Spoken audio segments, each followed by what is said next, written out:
What's up guys? Welcome back to the channel Hand Waving. Your friend Naruto Addict 2.0 is here again with a brand new Naruto fanfic that's going to change everything. A story where Naruto is betrayed and banished. But destiny has bigger plans for him. From exile to emperor, this is the journey of power, strategy, and love. Today's fanfic is titled, What If Naruto Wasn't an Uzumaki or Namikaze and Bonded with the Female Kyuubi? Part 1. Alone. The word is used in so many different ways it's impossible to compare how many times it's used by those that know the true logic of what the word defines. Only a select few know what the word truly means, and these chosen few have experienced things others would find unbearable or just plain suicidal. One boy on the streets of a war-torn town was walking by himself, was no parents to around him to keep him safe or a sibling he could look up to or he himself to protect. The boy was alone. The pure word defined this boy. He himself has been alone since the day he could walk. Strangely, everything came natural to him, so he taught himself how to walk and talk like any other kid his age.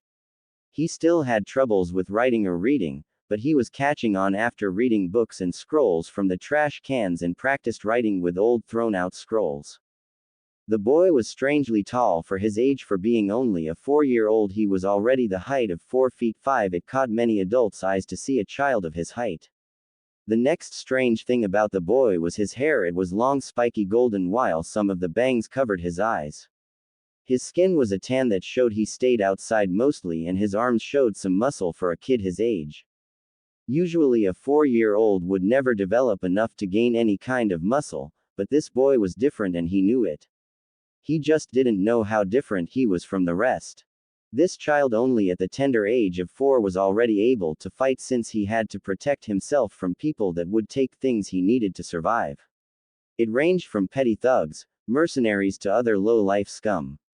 So the boy was more than capable to defend himself if need be, which is pretty unnatural since the child should be playing with friends or staying with his parents, covered in their warmth of safety and reassurance.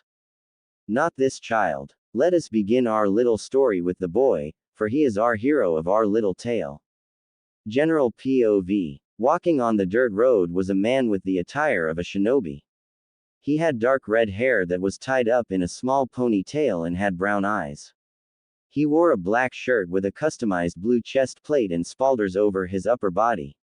Engraved on the back of the chest plate was the insignia of a whirlpool and in kanji Uzu no Kuni. The man wore black pants that went all the way down to his calves, while finishing it up was black shinobi sandals, a kunai, shuriken pouch on his left hip, and a scroll on his right leg with the kanji for supplies. Finishing it up was the ninja strapped to his back. This man was Uzumaki Ryu, right-hand man of the Uzumaki clan, head himself and first commander of Uzu no Kuni's battalion. Sighing, he spoke. Why on earth would Iro-sama send me all the way here to get rid of irritating Iwanin? It's bad enough it was just a scouting party getting in our borders, but now I'm low on supplies and need to restock. Scratching his head in annoyance while he kept muttering, Baka of a clan head, or, stupid little brothers. When the man looked ahead, he saw something surprising. He saw a little kid by the age of 6, from what he could describe, walking toward him.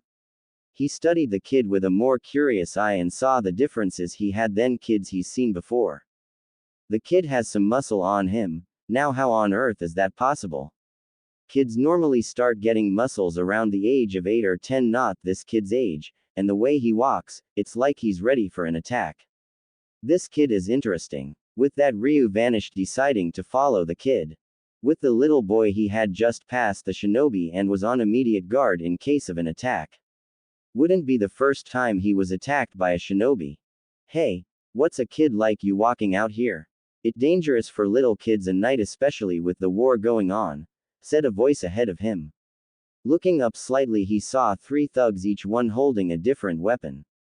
One was holding a giant mace the size of the man himself. The second was a bald-headed man with a katana strapped to his right hip and a smug grin on his face. The last was holding a broadsword over his shoulders, so to intimidate anyone that seen it. Too bad he wasn't a normal person.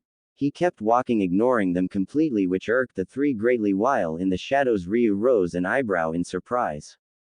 He would have jumped in to help him, but for some reason something was compelling him to watch first. Good thing to cause the kid was amazing him every second. Normally other kids hell adults would be scared at the three thugs' sight, but this one, he just didn't give them a second glance and kept walking. Oh yeah, this kid was interesting.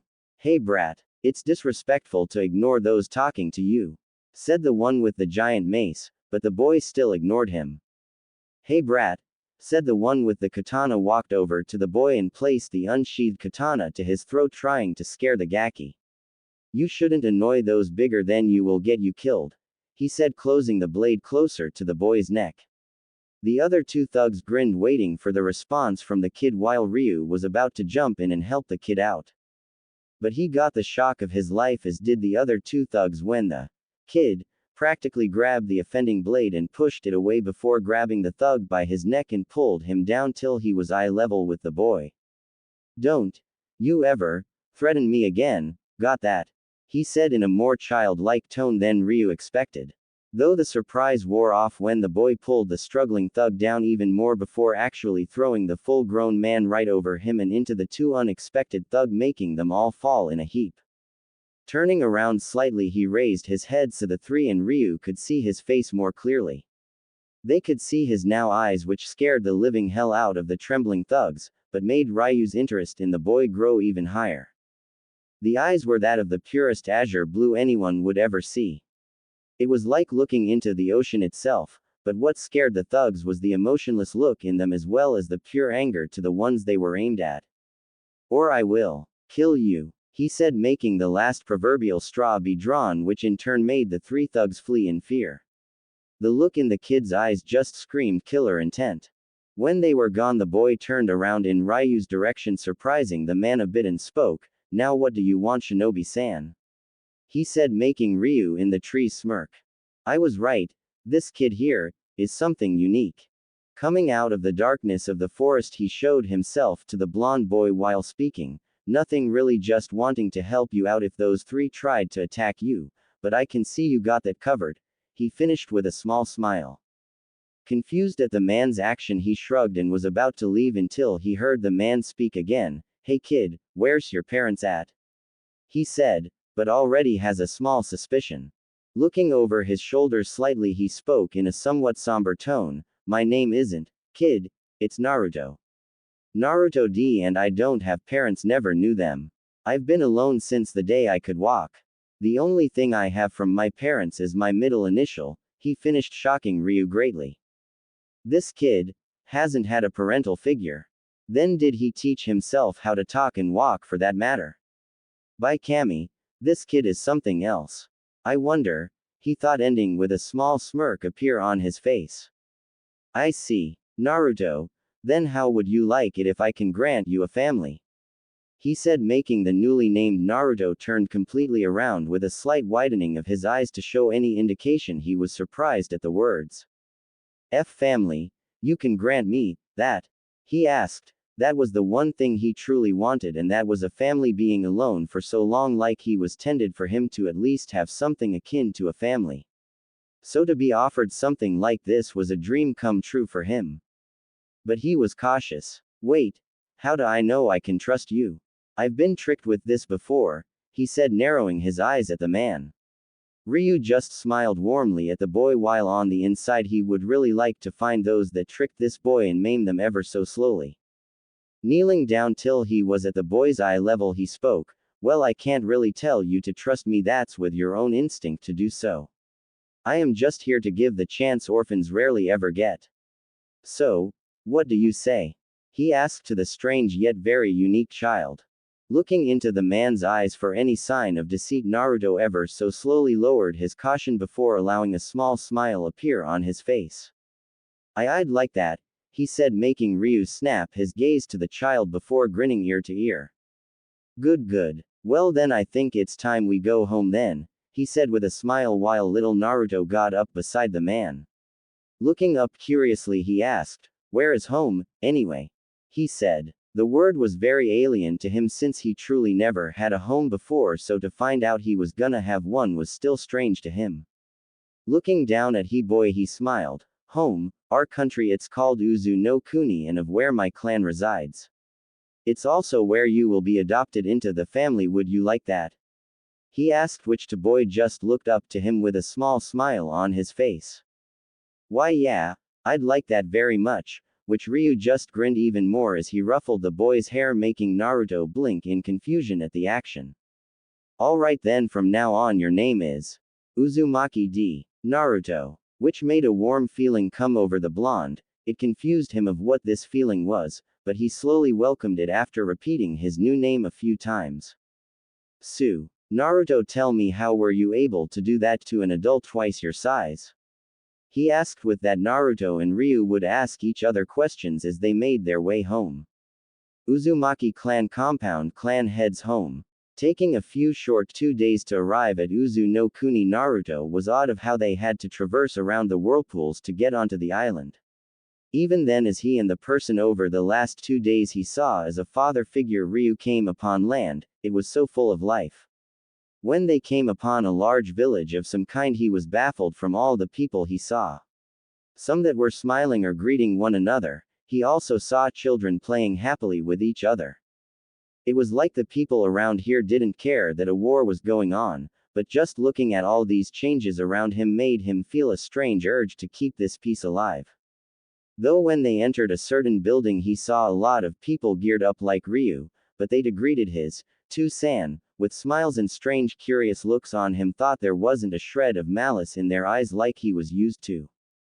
So to his surprise, when he and Ryu entered a small room that he read as clan head office, he was stunned to see a younger version of his father sitting at a desk reading a bunch of papers.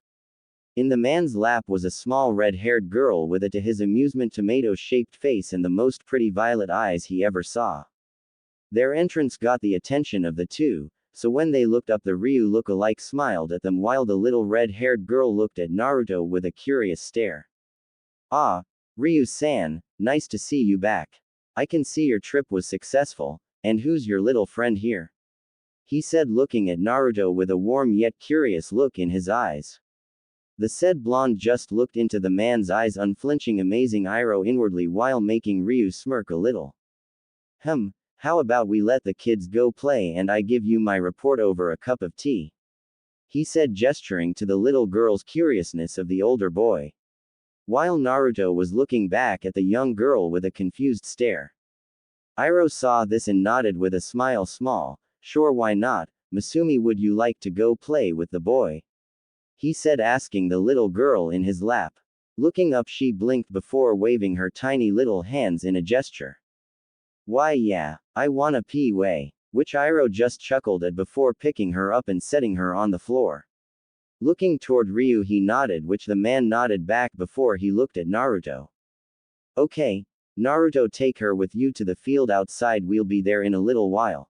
He said, which Naruto just slowly nodded before looking at the little girl and took her hand with his own. Alright, let's go then, he said, which the little girl took in stride and practically pulled him out the door frame and outside. All this looked quite comical since the girl was only 2 and the boy she was pulling was twice her size and only 2 years older than herself.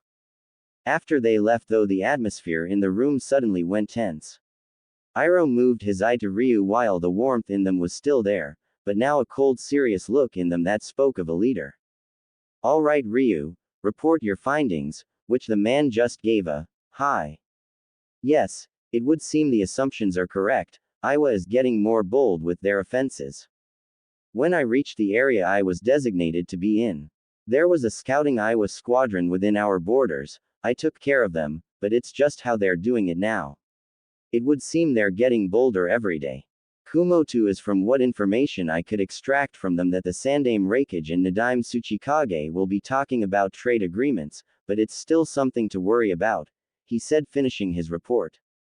Nodding, I see things are as I feared then. With the sudden increase with Iwa's forces and their friendly relationship with Kumo, things could get very bad in the future, he said, which Ryu frowned, but nodded in agreement with his leader. That's true, and with the war still going on, things will only get worse from now on, he said. That is true, but now let's talk, Ni-san. Iroh said with a smile on his face. Ryu's stance quickly reverted to an aloof look while a big grin came up on his face. Hehe, okay. Well, I know you have questions, so go ahead and ask since I to have my own. Which Iroh complied.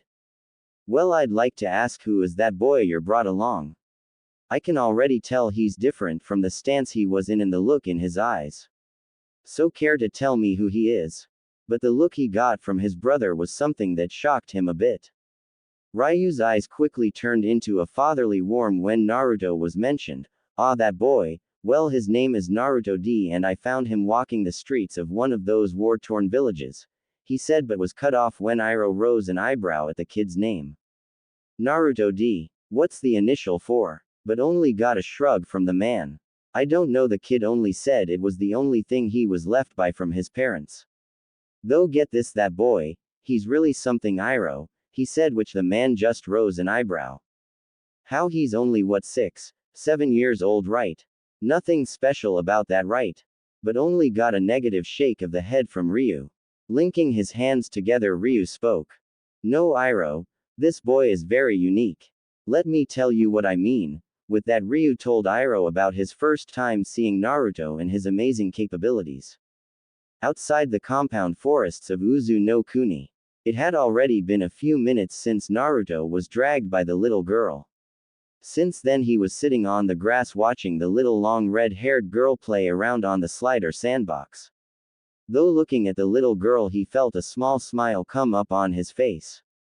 The little girl was so full of energy it was surprising.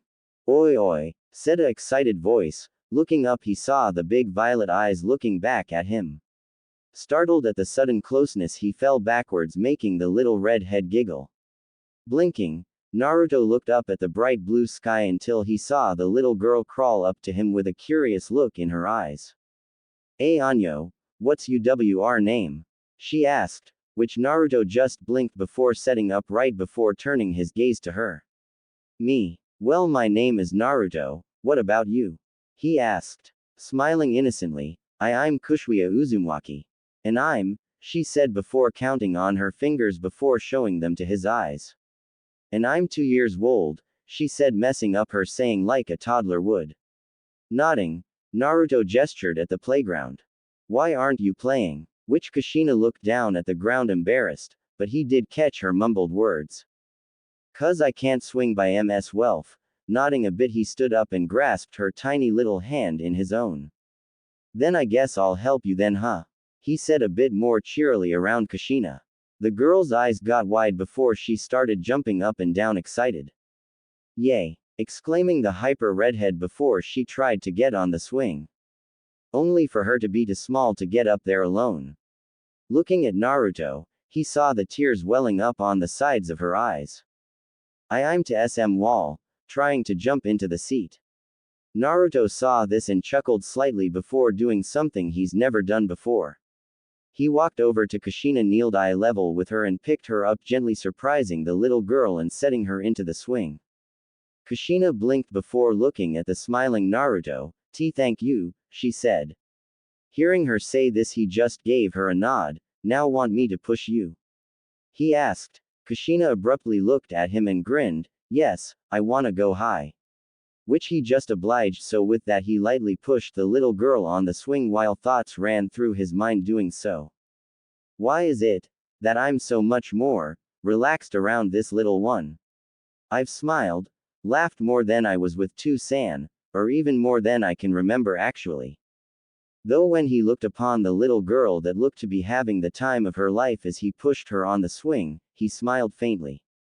What the two didn't know was that Ryu and Iroh were looking at the scene with smiles on their faces.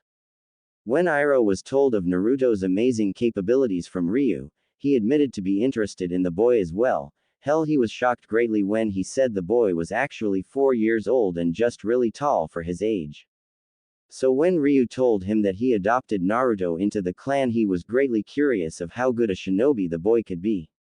But now seeing him play with his daughter brought a smile to his face. Kushina's Ka-san died in childbirth while he had to perform a secret Uzumaki fuinjutsu on his newborn daughter. Since the day of her birth, the Kyuubi no Kitsune had attacked Uzu no Kuni for some unknown reason. Now though the little girl that was alone without anyone to play with now had someone here. A boy that his older brother had taken in as his own, a boy he knew would be something special. Shaking his head, he gestured at Ryu before walking up to the laughing pair of children. During his musings, he could see that now Kushina was off the swing and now on Naruto's shoulders with her head laid on his head like a pillow. The young Naruto was actually smiling brightly at them as he held Kushina on his shoulders. Walking up to the two, Ryu spoke, "Naruto, I've spoken with Iroh-sama here and he has decided to let you become full-fledged Uzumaki.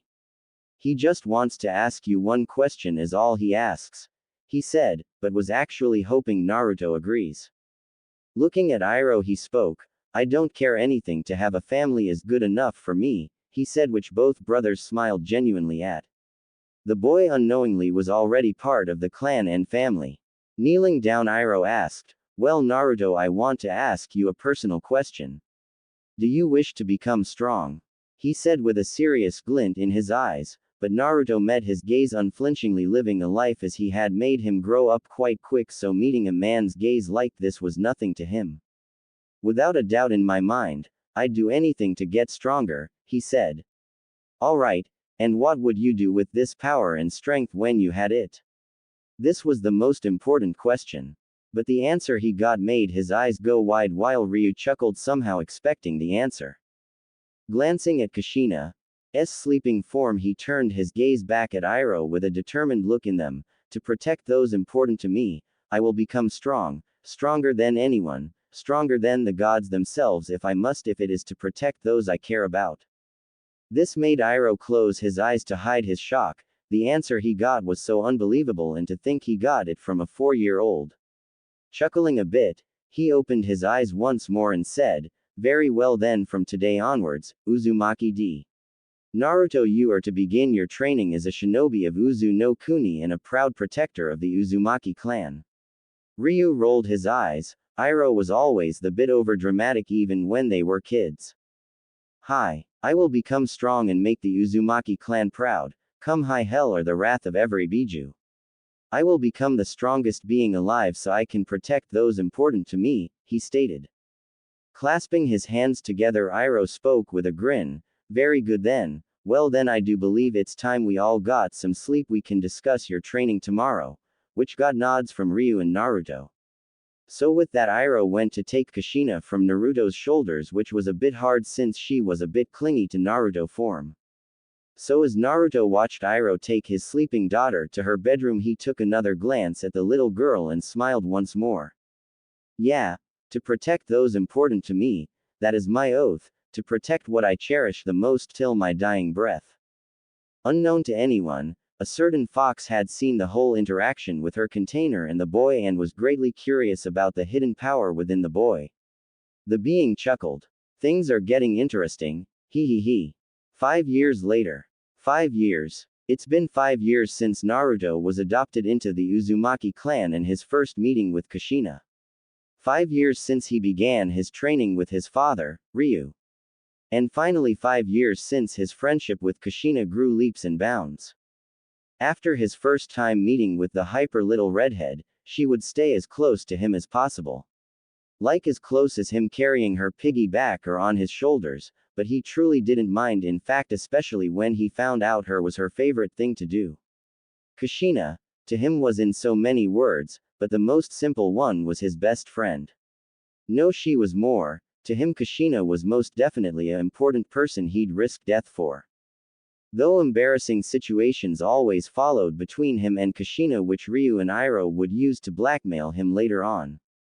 Kushina though had him promise something very important to not only her, but himself as well. The girl over the last 5 years was brought into shinobi training herself since she watched Naruto train in becoming one, and a very strong one at that. Since his training began, both Ryu and Iroh were struck speechless at how fast Naruto learned, be it physically or mentally. The boy was a machine, he never stopped. Hell, it took a few clan members to pull the growing boy out of the library to go to bed. Though, he did shock not just Ryu, but Iroh and most of the clan when he showed his ability to excel in all manner of being a shinobi. Whether it be ninjutsu, genjutsu, taijutsu, kenjutsu, and most importantly to the clan as a whole, his ability in fuinjutsu. He wasn't a Uzumaki by blood, but by Kami herself the boy was a genius even with them. He could create seals on the second or experiment to make new ones. Though personally Naruto's most concentrated art to himself was his taijutsu, kenjutsu and fuinjutsu. Seeing this, his father Ryu had Naruto decide on what kind of weapon he wanted. Naruto chose to use a katana like his father. So with the commission, Ryu had the clan's blacksmith Hoseki Uzumaki create a blade for Naruto. The blade was designed for Naruto's tall stature of 5 feet 6 with him only being 9 years old. It was just a normally made katana with only a difference was the Uzumaki insignia upon the pommel and the inscribed words upon the finely crafted blade. Protect those you cherish. If you lose, get stronger and defeat the one who beat you. Go past your limits and beyond to achieve your goals. Dare I say, break Kami's limit and become something more. For some reason handling a katana to Naruto was almost second nature. His skills with the blade upon his training was second to none. No one, not even Ryu, could beat him in an all-out kenjutsu duel, and if he did it was due to how much more Ryu had in height than Naruto, but that was almost covered. His muscles with kenjutsu and taijutsu training were for some strange reason which also baffled the Uzumaki medics develop faster than anyone has ever seen. In which case, Naruto was strong, very strong, stronger than anyone in the clan was by far, but then again the Uzumaki clan was more generalized in fuinjutsu than taijutsu. Even now, the boy continued to surprise them all every passing day as he trained. His drive to grow stronger and will to never give in was unsurpassed even by the clan head himself. So when he finally passed and given the title as a shinobi during his second year of training, they saw how much of a genius Naruto truly was. So, with how much he improved, Iroh would give him more to study upon and train in both physically and mentally. And after only 2 years of training, in the last 6 years he was already being dispatched to do missions with several squads of Uzumaki shinobi. So on the 5th year of Naruto's life in Uzu no Kuni, war finally came to their borders and all shinobi were dispatched to stop it from coming too close to their home. So with Naruto's already amazing skills he was sent out along with his father. Despite how much his best friend Kushina worried about it when he did go out fighting, it was all the more relief for the long-haired redhead when the troops of the Uzumaki clan came back with big grins on their faces with Naruto between them all with a small smirk of his own. Even being 9 as he was, Naruto's actions in the war between Uzu no Kuni and those that brought the war to their border showed him being the frontal assault on most of every attack that they send or major defense with the abilities to push them back. I was Tsuchikage at the time. Onoki was still pissed at how only a child was able to hold off his shinobi from any kind of advancing. Even Kumo suffered casualties when Naruto came upon the battlefield. They were losing many on their side by only a child at the age of 9. Naruto's fame spread across the other countries of his feats in the war. How he was only a child, but the skills of a Kage are higher. This got attention of many villages and countries. Even daimyos saw this strange yet powerful boy. So with this, the Uzumaki clan was getting even more known since they produced such a shinobi, but this also got the unwanted attention of Iwa and Kumo's anger as well. It also got the attention of the Uzumaki clan's allies, Konoha, whom hasn't helped a damn bit since the war broke out near the Uzumaki border, but the current Hokage wanted to meet the boy to see if the rumors were true. Only for Naruto himself to outright deny his invitation to the surprise of his clan. Though during the war Iwa and Kumo saw fit the only way to take down Naruto was to take him down emotionally. And by that Iwa and Kumo made the biggest mistake of their lives.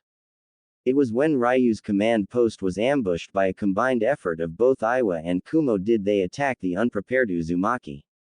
There was many casualties on both sides. Iwa and Kumo lost countless shinobi trying to kill Ryu, but they succeeded in doing so. In which they hoped would emotionally tear the monster child, as they called Naruto, apart, making him unfit to fight in the war. Oh, how wrong they were. When news reached back to the Uzumaki clan, they were all pretty worried when Naruto found out.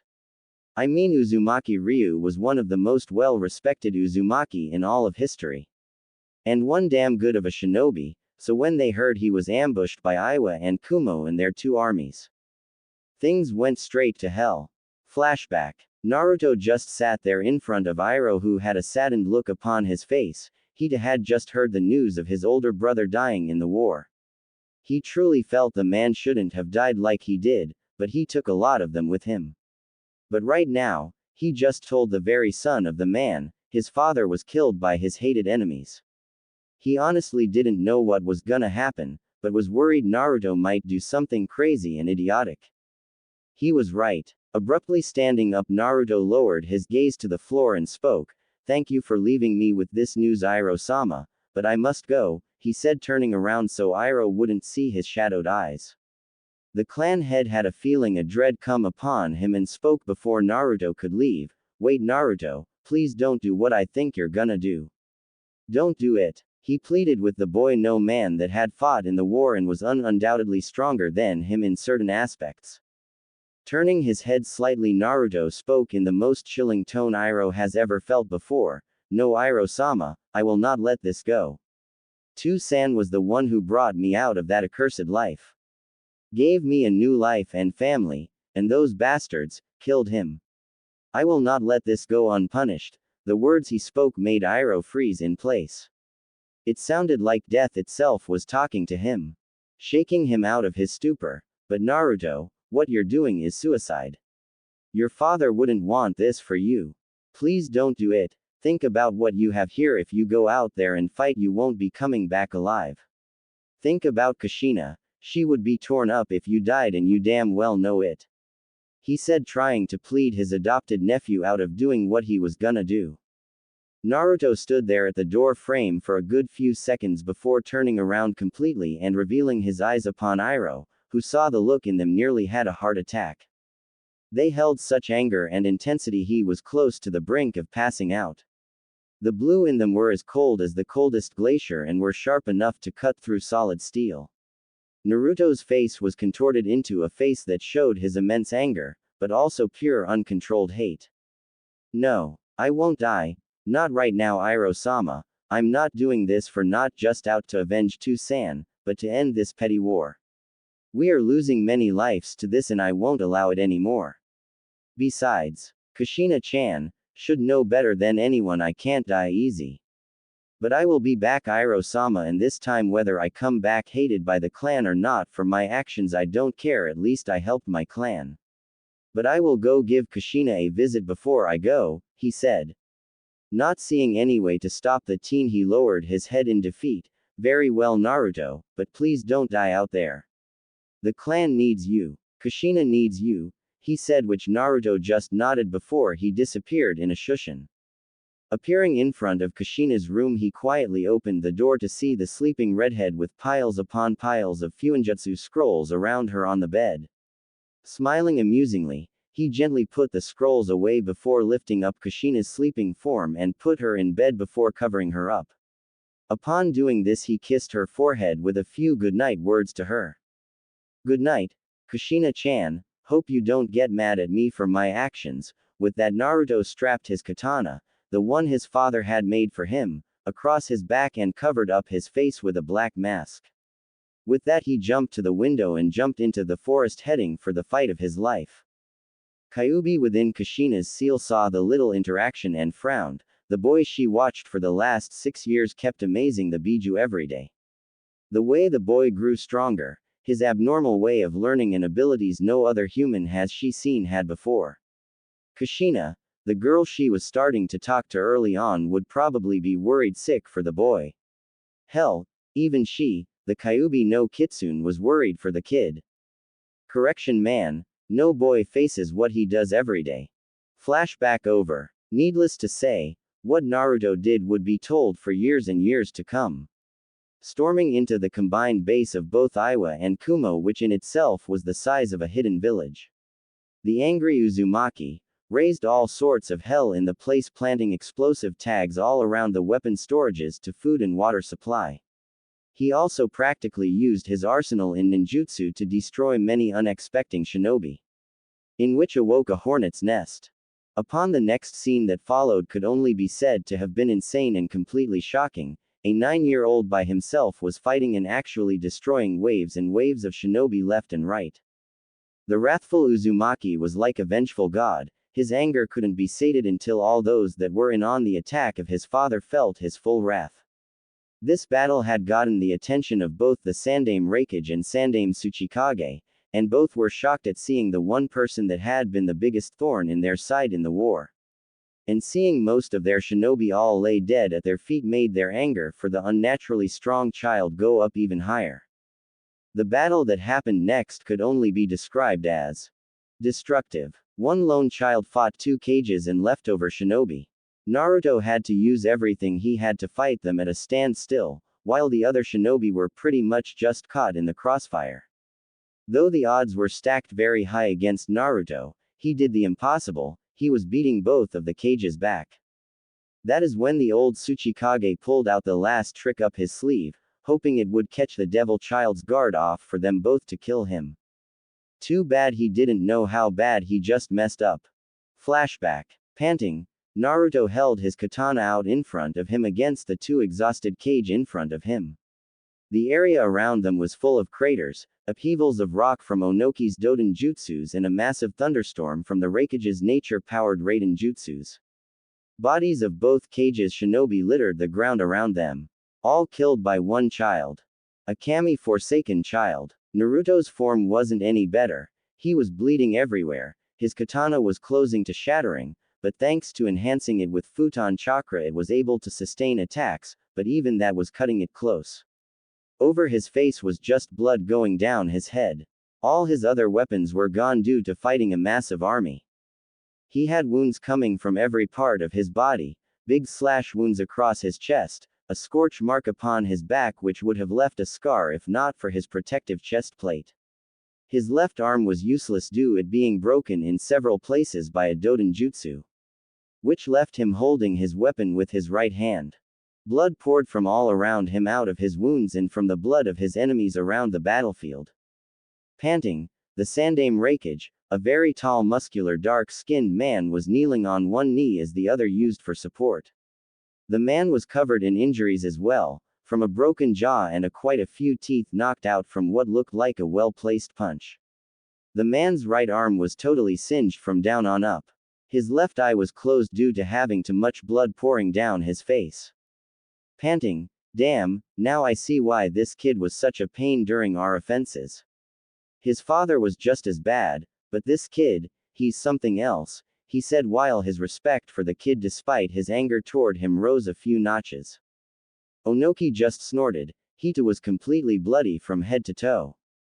His armor long forgotten in the battle when it proved useless to the boy's shocking strength. Onoki was a man the size of a headpiece and a half. He wore at the moment Tsuchikage battle armor, but right now it was cracking or falling apart. His nose was broken in ways that medical jutsu wouldn't ever be able to fix. His chest was practically cut to ribbons from the boy, futon attacks and slashes from his katana-enhanced swings. Meh, I agree, which is why I have this final trick up my sleeve, he said, getting his partner's attention. Onoki started digging in his armor until he pulled out a small scroll.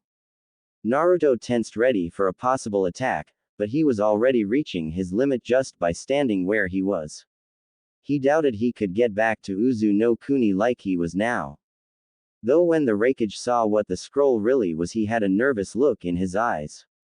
I don't think that's such a good idea here. This kid might actually snap if you unseal that, he said, a bit worried. Onoki just snorted, already smearing his blood on the scroll. I don't care. Whatever it takes to kill this bastard the better. So kid, I hope you're ready to see this. He said. So when the scroll popped into smoke it revealed something that made Naruto's bod go into shock. It was the body of his father Uzumaki Ryu, skin pale as white, lips pale blue, eyes void of life. Raikage saw the sudden change in behavior of the kid and suddenly felt something off. He was right. Why you bastards? Naruto screamed in rage. The two never saw it coming.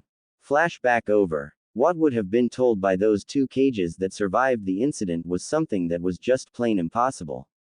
When Onoki showed the kid his father's corpse, he practically snapped big time.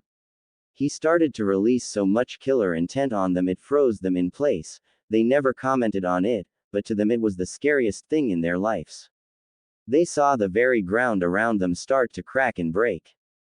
The boy lost all consciousness with his body and somehow moved instinctively. What he did shattered all borderline of the word impossible in their minds.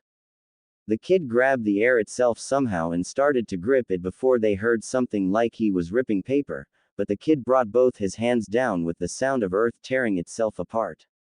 The battlefield around them started to shift uncontrollably and break apart, causing fissures, upheavals the size of a mountain, and the land itself actually flipping in over itself. It was like Mother Nature was pissed, and brought down the mother of all earthquakes. It shook the very foundation of the elemental counties, but the boy wasn't done. He moved along, taking his father's body, but also punching the air itself as a strange bubble was around his fist at the time. When he did this, multiple shockwaves blasted from where he punched and into both cages, sending them flying into one of the upheavals at the time, in which knocked them both out from flying at such high speeds. That day, that battle was only seen by a few, but described it as Kami smiting the very earth she created, the power of which was indescribable. It was scary. The Uzumaki clan on that very same night all heard about Naruto leaving to avenge his father, but some were not believing he would come back despite his amazing abilities. Kushina herself, the poor little 7-year-old, was devastated when she heard how this all happened, the death of Ryu, Naruto's departure to strike back. She wanted to see him desperately to know he was safe, but Kyuubi within her was telling her things were fine. Though when they felt the tremors coming from where the Iwa and Kumo's main force base camp was, they were a little nervous. So imagine all their shock when an unconscious Naruto walks through the gates, blood all over, carrying the dead body of his father on his shoulder. The dull look in his eyes scared many, since it showed he wasn't in control of his body at the time. Only when he laid the body of his father at the feet of a shocked Iroh did Naruto's bloody form hit face first into the ground as his katana snapped in half upon hitting the ground with him. Seeing the state Naruto was in, he sent for the best medics to start healing on him. He had to also hold back Kushina as she was desperately trying to see her best friend, only to see his injured and bloody form be carried on a stretcher as he was surrounded by medics trying to desperately heal him. That very morning, both Iroh and Kushina were at Naruto's bedside as he healed. Kushina was laying beside his form trying to do anything to heal him in any way possible. Iroh, the man was jumbled with so many thoughts. Reports are already coming from the battlefield, corpses everywhere, and from what the report said, it looked like the Kyuubi came though there. Looking at Naruto's form, he let out a small grimace. To have let loose like you did, Naruto, what horror must you have seen to done something like that? I mean, making upheavals, flipping the land itself, causing earthquakes. Naruto, just what exactly are you? He was amazed at this. Ryu always said Naruto was unique, but this was completely incredible. The boy was only 9 years old, but did something in one night no one in history has been able to do. Fight an army alone, fight and beat 2 cages single-handedly. It was an impossible feat all on its own, but Naruto did it. He was quite certain now, people would know his name now, there was no denying it now. Naruto's reputation was going to skyrocket because of this. Hell, he wouldn't be surprised if other villages put this in their history books or something. Looking up at his daughter, he saw her sleeping peacefully beside Naruto with a small smile on her face. Looking upon the scene, he found it amusing, since he and Ryu always thought of two together quite adorable. Getting up gently, he left the room so the two could be the only there in each other's presence. He could talk to Naruto later. 1 o'clock a.m. Naruto's recovery room. Groggily opening his eyes, Naruto suddenly felt a jolt of massive pain all over his body. He grit his teeth, enduring the jolt of sudden pain. Upon his lessening, he opened his eyes once more to see it was night out. That's when sudden rush of memories hit him. The battle. What happened? All I remember was fighting the Tsuchikage and Raikage before that old midget Onoki pulled out some scroll, then everything else went white. Looking around the room, he saw medical supplies on his left along with a few get well letters from fellow clan members. This brought a smile upon his face. Looking on his right, his eyes widened to see his best friend Kushina sleeping beside him, holding onto his bandaged right arm tightly. The little girl's face had tears going down her face and her eyes were clenched tightly to show she was having a nightmare. The quivering of her bottom lip was the key, knowing she was in some sort of distress. Quickly as he could, Naruto scooted himself closer to her quivering body. That's when he heard her whispering words from the nightmare she was having. Don't die. Naruto-kun. Don't die on me. Please, don't die. His eyes soften. The little girl must be dreaming of his injured form. Sliding into bed once more, he wrapped his left arm around Kushina and brought her into his chest while ignoring grimace of pain doing so, but he continued ignoring his jolting slight pains and hugged the trembling girl to himself to try and quell her fears and rid the nightmare that was haunting her. It seemed to work when she started to quiver less and snuggled closer into him, embracing his warmth he gave off. Seeing this, he hugged even tighter as he started feeling the effects of sleep taking over him once again, so allowing to take him into the world of sleep. He drifted off with his on top of Kushina own with his arms around her protectively. This would be the sight his medics would come to see to check up on him that same morning. 7:27 a.m. Naruto's recovery room. Ah, they look so cute together, squealed a nurse as two more of them nodded as well, looking at the scene before them. Kushina's form was mingled with Naruto's own, her face an inch from his own as her little arms together around his body. While Naruto wasn't that much different, his position didn't change much from early on, but his face was in the same position as Kushina's with his arms around her small body compared to his own. But what was the real cute thing to the nurses was the way Naruto, the pride of the Uzumaki clan and now legend among the elemental nations, looked so much like the child he looked to be. He wasn't the powerful entity upon the battlefield that striked fear into the hearts of his enemies. He was just a normal boy. Albeit, he was by far not normal that much was known, but he was still a child that really didn't have a childhood and really acted like one around Kushina. It was thought by many people that Naruto was bipolar with how he acted, a little like a child around Kushina, but then a veteran soldier on briefing of missions or on the battlefield. Either way, this scene to the nurses was quite a sight to see. "We're done here, let's go before we wake them up," said one nurse with the other two nodding in agreement. Very well. With that they checked his status before leaving the room, closing the door with a gentle click. A few minutes later, Kushina's eyes started to twitch before slightly opening them only to close them back from the bright light of the morning. "I curse you, son, I shall find a way to relinquish your burning rays.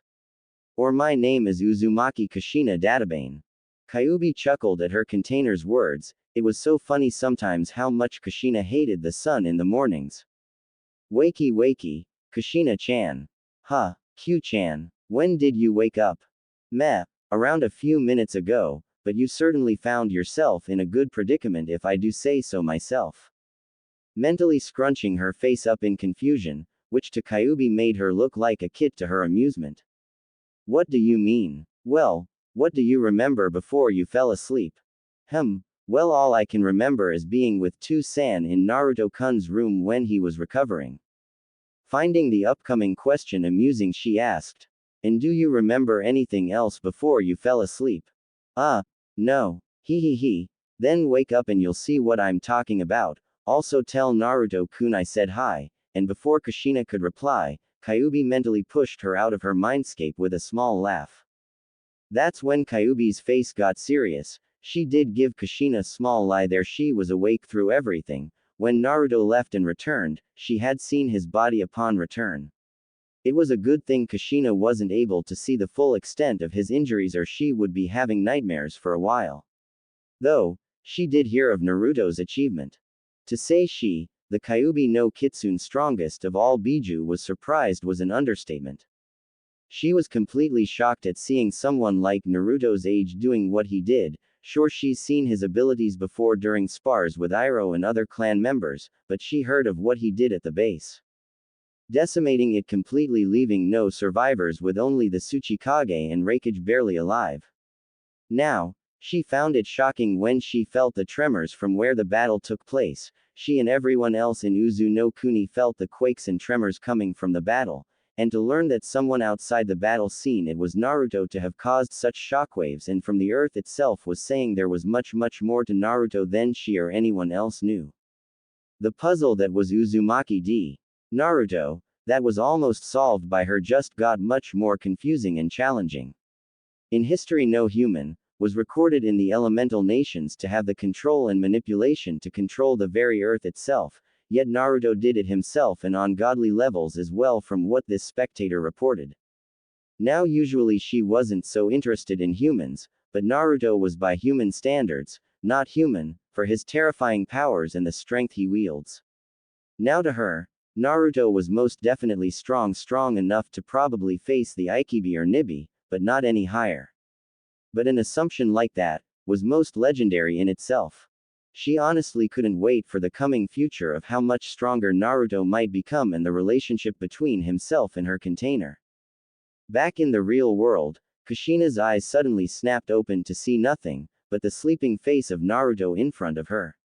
Holding back a yelp of surprise, Kushina looked down, see her small body engulfed in the arms of Naruto with his own covering her in a soothing yet protective manner.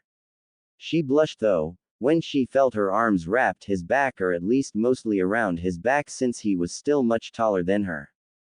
Kyuubi within our mindscape giggled at her container's position. Eep!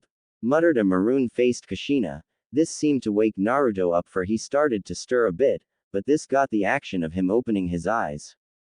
Naruto suddenly heard the sound of what was like a mouse. So opening his eyes, he was staring into the violet eyes of the 7-year-old Kushina. He laid there staring into the surprised eyes of his best friend until they heard the door open. Upon entering, Iroh found the surprising yet funny sight of his daughter in the same bed as her best friend hugging each other. Chuckling, he spoke. Hey, I see you're awake Naruto and are in good care if what I see before me is anything to go by, but I must ask to wait for that kind of action, I'm too young to be a grandfather right now. He said before bursting in laughter when Naruto's eyes grew to comical proportions as a full-body blush came forth. Kushina wasn't much better. Despite being only 7 she knew of what her father was speaking of and wasn't any better. Her face matched her hair with it being the color of a deep maroon. Her violet eyes were getting wide as they possibly could be, but the sudden actions of a certain vixen made it much worse for the little redhead. Ooh, I sense a very good future for you Kushina-chan. This only made her blush deepen worse, but she did look at her Tou-san who was smirking up a storm with a terrifying eye. Tou-san, she yelled, before jumping out of bed and pounding at Iroh with her little fists. Iroh just put up his arms defensively as his energized daughter kept pounding away at him. Naruto watched this a little surprised yet amused at her reaction. A few minutes later, a panting Kushina was sitting on the bed with a pout with Naruto sitting upright with his injuries all but healed. Yet another fascinating ability of his to heal at such incredible speeds, but he was still getting worried glances from Kushina with his bloody form flashing in her mind. Iroh suddenly spoke. Naruto, I have been informed you're ready to be discharged from here, but I do have questions for you, he said, which Naruto nodded. Hi, I know Iroh-sama, but Kushina-chan, would you mind stepping outside? He asked, but got a defiant stare from the girl. No way. I wanna hear what you did, and besides, if I am to become a shinobi, then I must hear the words of someone I see as a great shinobi, hear the experiences when they're on the battlefield. So please, don't hesitate Naruto-kun, she said while both Iroh and Naruto were looking at her with wide eyes and gaping mouths. K Kushina-chan. M Masumi. Seeing the looks she was getting, she blushed looking away from them. What? I can speak freely and however I want to. She said puffing out her cheeks. This seemed to get a small smile from Iroh and a chuckle from Naruto. Placing a hand on her hand, Naruto ruffled her hair making her pout even more. Ahahaha, I see, but you're still a squirt Kushina-chan, so none of that tough talk, okay?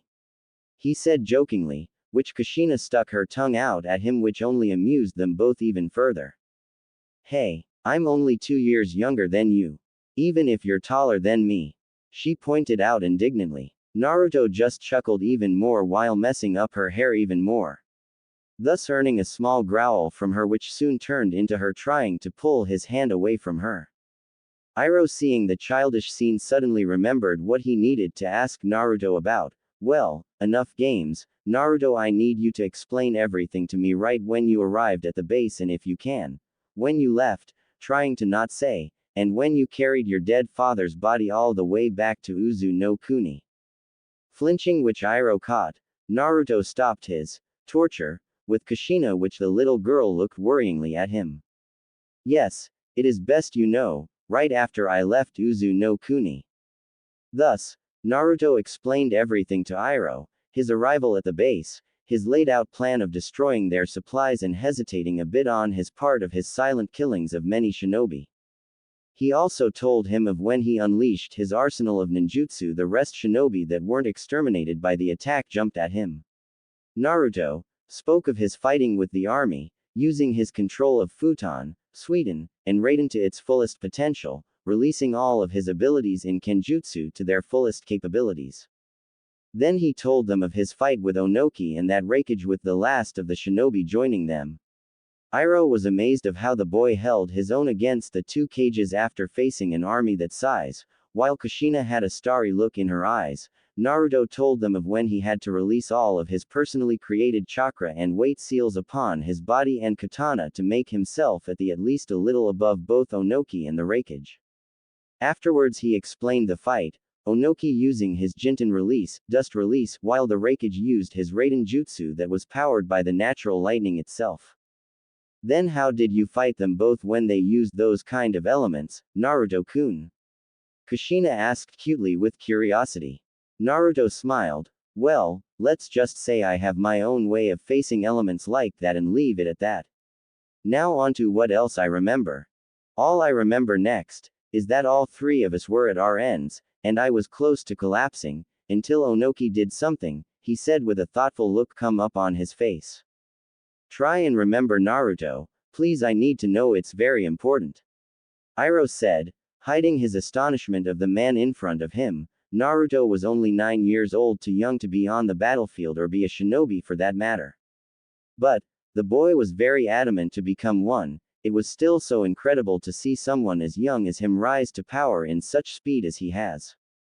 Hell, I'd say he could be the true Kami no Shinobi in the next few years with the rate he's going. Unlike that old fool Hiruzen. Straining his mind for what happened next, he found the clips of small memories hitting him, Onoki pulling out a scroll, the raikage warning the old cage, the sound of a scroll releasing. That's when the body of his dead Two-san flashed in his mind. Snapping open his eyes, Naruto screamed. Onoki, you old dwarf. You better pray to Kami I don't find you, for not even Kami will stop me from murdering you.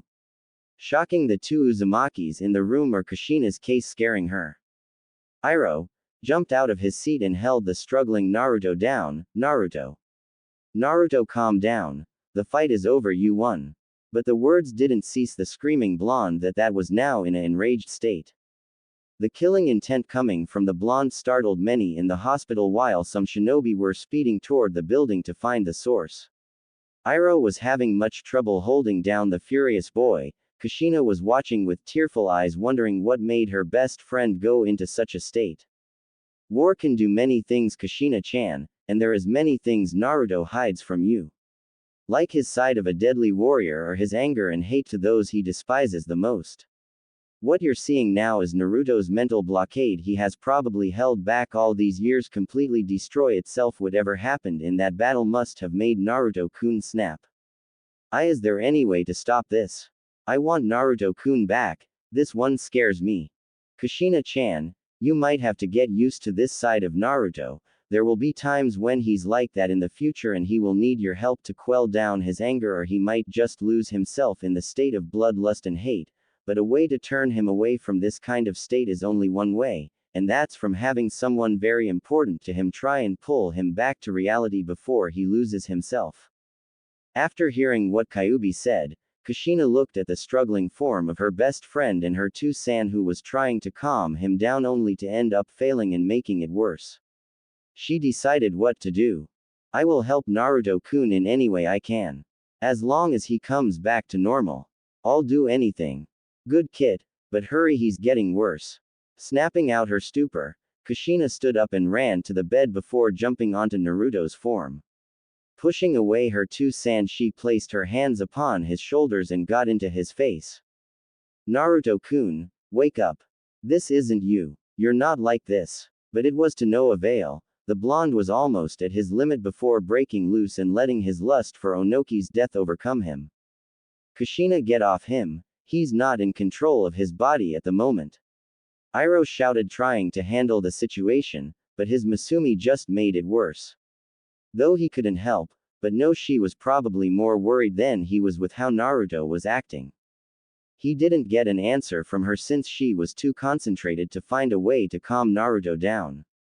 That's when something flashed into her mind. She had seen other people do that one thing to someone they cared about, and it was between a man and a woman. Though she did gain an atomic blush of she thought would be the only way to bring him out of his furious-induced state. Leaning closer to his face, she clasped her little hands on his face with both cheeks halting his trembling head and him staring right at her. Kushina C-chan, he struggled to say. Though she did see the slight change in his blue eyes, it didn't completely change from his bloodthirsty ones. Taking a deep breath, she looked him in the eye. Naru-kun, I want you back to normal and I'll do anything to make it happen. Even this. And before Iroh could do anything, the 7-year-old leaned closer to Naruto's face, and before the blonde knew it, his lips were linked together with Kushina's own, shocking him to his very core, while Iroh's eyes just went wide in comical proportions till they could quite possibly pop out. Kyuubi, inside the seal, silently cheered her container on for such an action. Naruto's clearing up blue eyes looked into the determined violet ones of Kushina. That was it needed before Naruto's bloodlust state crumbled away, and a blush of monumental proportions erupted onto his face. Kushina wasn't any better. The little girl just kissed her best friend. Though, she did hide it quite well when her eyes showed contentment when she kissed him. Breaking apart quickly, Kushina laid her hand in the crook of Naruto's shoulder and spoke, in Naruto-kun, don't change like that. I don't wanna see you become like that again. PP, please, don't, she said. His wide eyes quickly softened, and before Iroh knew it, linked his arms around the crying girl's frame and hugged her tight to him. He placed his head on her shoulder while whispering words to her. I'm sorry, Kushi-chan. I never wanted you to see that side of me. But I won't ever let it happen again. That I promise you. This made Kushina's face break into a wide smile, and before the blonde knew it, Kushina pushed him back on the bed with her small frame over his own. Thank you, Naruto-kun. She squealed before seeing the position she was in. Even for a 7-year-old, it was quite embarrassing. She was straddling his stomach with her hands on muscular chest and her face inches from his own. Upon seeing this, they both gained monumental blushes, but didn't break out of the position. Naruto moved his head slightly to Iroh, and to his irritation saw not only Iroh, but many nurses and shinobi alike looking at the scene with knowing smirks or awe looks. Iroh-sama, can we talk later? Which the snickering man just nodded, having too much trouble holding in his laughter. It wasn't every day you see your 7-year-old daughter get her first kiss and then get in such a position in one day, but also with her childhood best friend. He honestly saw the two would look perfect together. After ushering everyone out of the room, much to their disappointment since they wanted to keep watch the scene between the two little tykes, much to their embarrassment. When they left, Iroh went out the door due to the glare from his Masumi, which scared him to the core. It told him the message quite clearly. She wanted alone time with Naruto and he would allow it. Back inside the room, neither of the two had moved yet until Naruto slightly moved his arms a bit and placed them on Kushina's shoulders. Upon doing this, Kushina went rigid and looked at him with curious eyes. Smiling a little, he spoke. Kushina-chan, are gonna stay on top of me like this all day or what? With a small blush on his face, blinking, the girl saw her position and quickly was sitting beside Naruto whistling innocently, but Naruto just chuckled at her form of trying to act innocent. Kushina-chan, we need to talk about what just happened, okay? He said, worried for her. When she heard this, her head dropped a little, thinking Naruto would be angry at her. She felt his eyes upon even now. Naruto saw her state quickly change to a saddened one, and he immediately understood. She probably hated herself for doing something so strange at her age with him, but it was necessary to calm him down, plus he did quite like it. Looking upon her form, he gently raised his left arm and did see her flinch of her body, seeing the shadow of his left arm raise. She couldn't quite possibly think I would hurt her.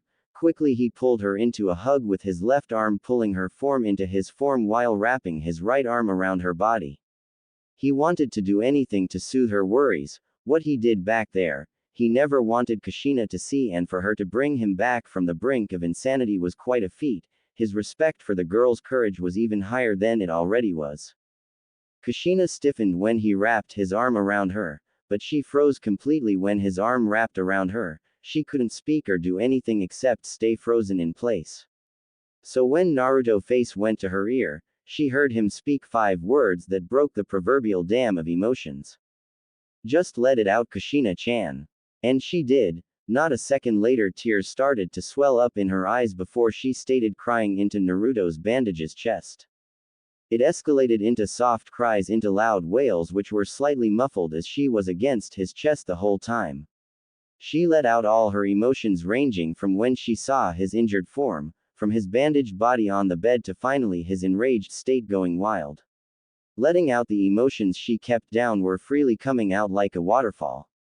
Naruto just sat there holding Kushina's trembling and wailing form and hugged her tighter. He honestly felt like the worst person in the whole Kami-forsaken world. To have Kushina like this, he truly felt like a fool. How did he not see her hidden emotions when he was around her and the times he taught her in the shinobi arts? He lowered his head, his hair shadowing his eyes, and spoke. "I'm so sorry, Kushi-chan. I've been a horrible friend to you, haven't I?" Kushina's head perked up and looked at his face with her big red puffy eyes with tear marks on her face. No, you haven't. Why, you've been great to me. It's just. IW worry for why you, Naruto-kun. She said. Naruto raised his head to have his own eyes meeting hers. The silence between the two was tense, until Kushina acted first. Taking the first step, the little red head slowly went closer to Naruto's face with her violet eyes gazing into his sapphire ones. She interlocked her lips with his own in a small kiss which an adult's eyes would find adorable or cute, but to Naruto it told him so much more. The boy stiffened at the action, but slowly closed his eyes and leaned into it, enjoying the sensation he was feeling when being kissed by Kushina. He didn't know what it was, maybe he was too young to know, but didn't care. As long as Kushina was with him, he didn't have a care in the world. Kushina closed her eyes as well and leaned in as well, deepening the kiss just a bit, before they broke apart and her leaning her head on his shoulder, hiding her blush that could rival the sun itself. Speaking softly, "Kushi-chan, I need to say, I'm sorry for putting you through that, but also, what was the kiss for?" He said, confused, but won't deny he liked the feeling. Kushina didn't avert her eyes when she looked at him, but the blush on her face grew intensely. Naruto-kun, I'm too young to know what this feeling is, but I do say this. I like you, she said quickly, but Naruto heard it loud and clear. Kushina expected many things to happen when she said that, but what she didn't expect was for him to raise her head up to see him looking at her with a strange look in his eyes, but she diverted her attention to the sudden feeling of Naruto giving her a slight kiss on the lips before pulling her into a hug. "I see. I'll tell you the truth then. I like you to Kushi-chan," he said, getting a blush from, but quickly embraced herself in Naruto's arms, enjoying his warmth. "Good. Then I wanna stay in your arms a bit longer, Naru-kun," she said softly before drifting off into a light sleep, earning a chuckle from him, but he slowly started to feel the effects of sleep taking over. With that, he settled himself on the bed, laying down with Kushina's form over his own and her head laying in the crook of his shoulder facing his way. Resting his head atop hers, he let his eyes drift a bit before falling asleep. A few minutes later, Iroh would come upon the scene of his Masumi in the embrace of his brother's adopted son.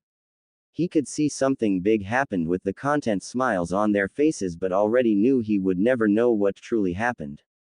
2 days later, Iroh's office. Naruto sat in front of his leader with Kushina by his side. He was released a day ago. So resting for the day he went to see Iroh so he could understand what truly happened after he blacked out during his fight with the cages. Every time he asked, people would just say it was better for Iroh to tell him.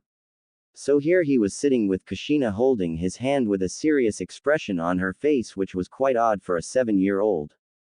Iroh in front of them was sporting a hardened expression, which actually hid his curiosity of the two before him. Ever since yesterday they were much closer than before. He's seen them together almost all the time, but now they were practically inseparable. Shaking his head of those thoughts he spoke, "Well, Naruto, since you can't remember what happened during that battle, I'll tell you, but I myself and everyone else truly never saw it. We were told by someone that seen the battle firsthand. So what I might tell you will be quite shocking." Single quote. Naruto just nodded grimly, needing to know what happened after he blacked out. Sighing, he explained. He told him of the report when Onoki released the scroll, ignoring the warning the Raikage gave him, and showed the dead body of his father to him. This resulted with Naruto's eyes narrowing dangerously, but a slight squeeze of his hand from Kushina comforted him a bit, but did not ease his anger toward the old cage. Iroh explained to him also that when the body was shown to him, he practically snapped and went over his limit. Basically, Naruto, all we know is that you were reported to have done something unimaginable, for when you lost yourself in your rage and anger. You did something unimaginable. I don't know how you did it, but you did. You, Naruto, even without intentionally doing it, caused massive tremors in the earth itself. It was reported you grabbed the air itself and ripped it apart, creating upheavals the size of a biju, making fissures that would sink a shinobi village, and an earthquake strong enough to shake the elemental nations itself. Hell, we have reports coming from all corners of the nations saying they felt the slight shockwaves of the earth itself moving. So I ask you, Naruto, what did you do? He said. Naruto just sat there wide-eyed, but no other visible reaction from him. Kushina, though, was a different story. Her eyes were comically wide and her jaw was on the floor. They both were shocked to hear Naruto did such a thing, and with the earth itself. Even Kyuubi within Kushina was greatly impressed. To hear Naruto to do such a thing was now telling he biju. Naruto was no normal human. Hell, she was having a hard time to even call him human with what he's done so far. The only biju she knows that had that kind of control to manipulate the earth like that was the Ikibi, and even then all he had was slight control over the earth and mastery over sand. She herself, despite what legends portray her as, couldn't do what Naruto did. Sure, she could cause tsunamis and levels mountains with a swing of her tail, but to cause earthquakes to shake the elemental nations themselves? Nah, no way in hell could she do that even on her best of days. Wow, Kushina said, breaking the silence. Naruto raised his head up to look at Iroh. Iroh-sama, I don't know how I did that, honestly. I don't even remember what happened, but just bits and pieces here and there, he said, getting a nod from the man. I see, it's understandable to have done what you did before fighting those two. It's no wonder you can't remember much, he said. Nodding, he gave a side glance to Kushina before looking back at Iroh. Though, this has shown me something, Iroh-sama. No doubt this has brought much more attention to the Uzumaki clan than what they wanted, am I right? Getting a grim nod from the man while Kushina looked a bit confused. But that's good, right? I mean, having a reputation would tell those that would try to attack us to back off, wouldn't it? She said, confused entirely. Wouldn't that stop all the wars coming to their borders? Shaking his head, Iroh responded, No, Masumi, it actually makes things pretty bad for us, for you see now the other shinobi villages know that we have such a shinobi in our clan and will feel threatened. So it can end up pretty bad for us. But to fix this problem is the question, he murmured. But Naruto heard him and spoke with a sad look to Kushina. I know one way that I think will truly fix this, or at the least get the attention off your backs, he said. Iroh looked up to Naruto's face with a curious look in his eyes. Really? What is it then? But from the downcast look coming from the blonde, he knew it could be bad for him or the clan in general. Well, the only way I can think of is that I disappear. to take the attention of the clan and onto myself, he said, getting a confused look from Kushina, but a shocked one from Iroh. In Naruto, you don't mean to, only to his fear a nod from the spiky blonde boy.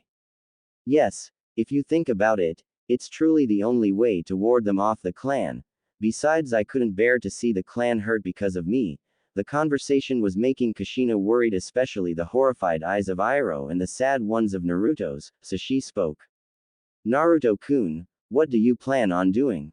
What do you mean by disappear? Worried of what he was talking about, but she received no answer from the two, making her worries grow. That's when Naruto spoke again.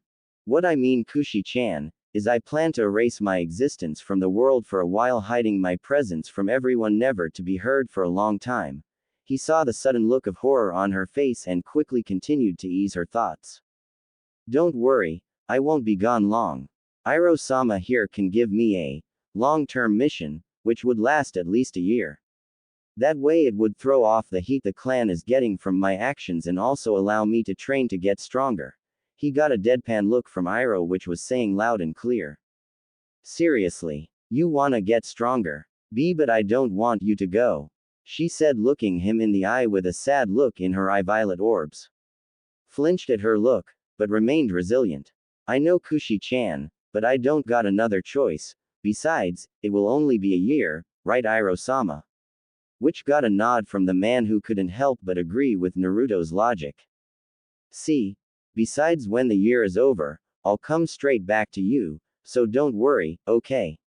He said, gently trying to soothe the tearing redhead.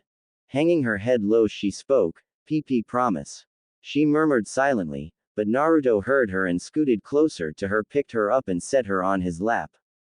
This got a wide-eyed look from Iroh and a small eep from Kushina, but that soon stopped when she looked into Naruto's eyes.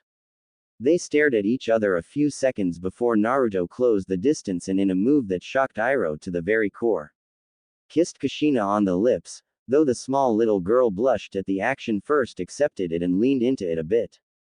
They stayed like that a few minutes, not seeing the gaping Iroh watching the scene, before softly breaking apart with Kushina leaning against his form and him holding her closely.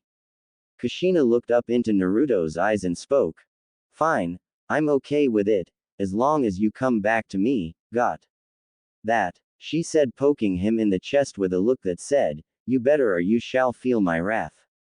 Chuckling, he nodded with that. She leaned against him, feeling safe in his arms. Iroh, seeing enough, spoke. What did I just see? Said a wide-eyed Iroh. Naruto and Kushina both blinked and looked at him before blushing up a storm. They forgot he was there. Uzumaki clan compound main gates. Standing in front of the entrance to the clan, Naruto was there with Kushina in front of him, as was Iroh. Behind him was a crowd of his comrades and friends he's made with the clan. It was announced, Naruto was gonna be leaving on a long-term mission to the shinobi of the clan, which word soon spread throughout the whole clan. So they chose to see him off. Despite he wasn't a Uzumaki by blood, he was a Uzumaki in everything else. Looking at the crowd, Naruto waved at them with a smile before turning his attention to Iroh. He stood at attention when he saw the serious look in his eyes. Naruto, are you sure you wanna do this? You don't have to. Only to have Naruto shake his head in response.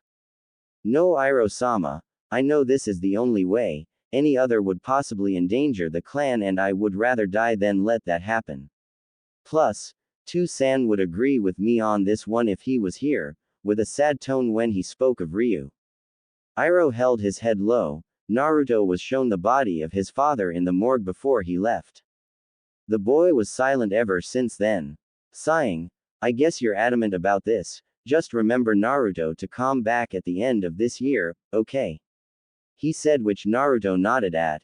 Sure, I won't forget. With that, he turned his gaze to the teary-eyed Kushina and kneeled before her. Unstrapping his pack, Naruto opened up his arms. Well, come give me a hug, Kushina-chan, and he did. Kushina tackled into his arms and buried her face into his chest, hiding her shedding tears. Naruto felt them though and rubbed her back soothingly. Iroh watched the scene with a small smile. Soon after Naruto and Kushina's episode, he was explained about their relationship and promised to keep it under wraps. Though, he greatly found Naruto being with Kushina perfect for each other. He still remembered back when they were both kids, or in Kushina's case younger. It was like a brother-sister relationship, but over the years it evolved into more, though they both were too young to know what they were feeling. They knew they both shared something for each other and kept each other as close as they could to one another. Looking upon them now, he allowed a small smile grace his face. After soothing her a bit, Naruto pulled away to look at her face. He saw the tear marks upon her face, so with a gentle rub from his thumb, he wiped the tears from her eyes. No need to cry now, Kushi-chan, I'll be back before you so dry those tears, you wanna be tough, don't you? He said amusingly. She quickly responded by rubbing her eyes furiously with her small hands.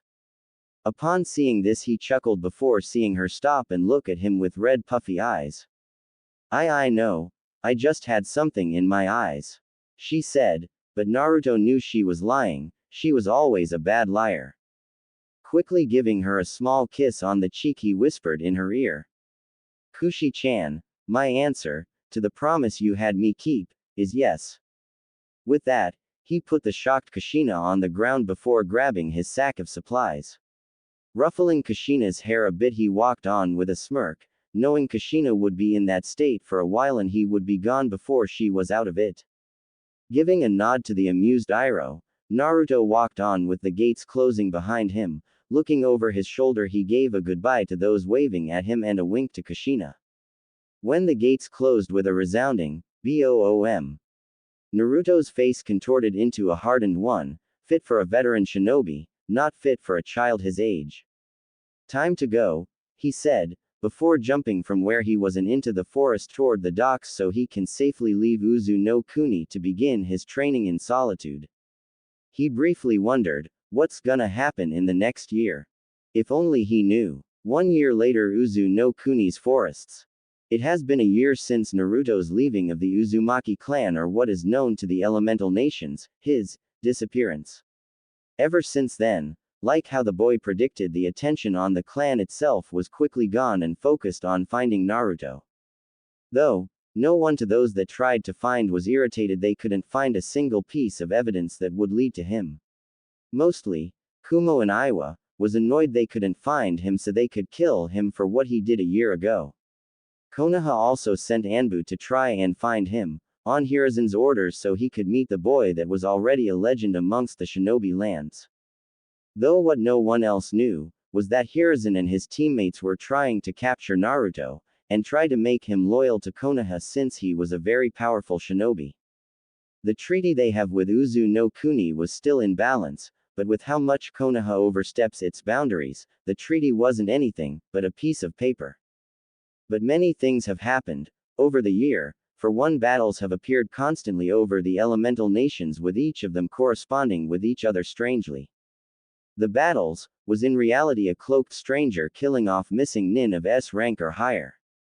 There wasn't much said about the person, only that he wore a tattered black cloak and atop the man's head was only a bell-strapped straw hat. White cloth was reported to be attacked at the ends to shadow his face. This person was said to be targeted by not only Iwa, but also Kumo and also Konoha for his decimation of their shinobi and sudden attacks on their respective villages.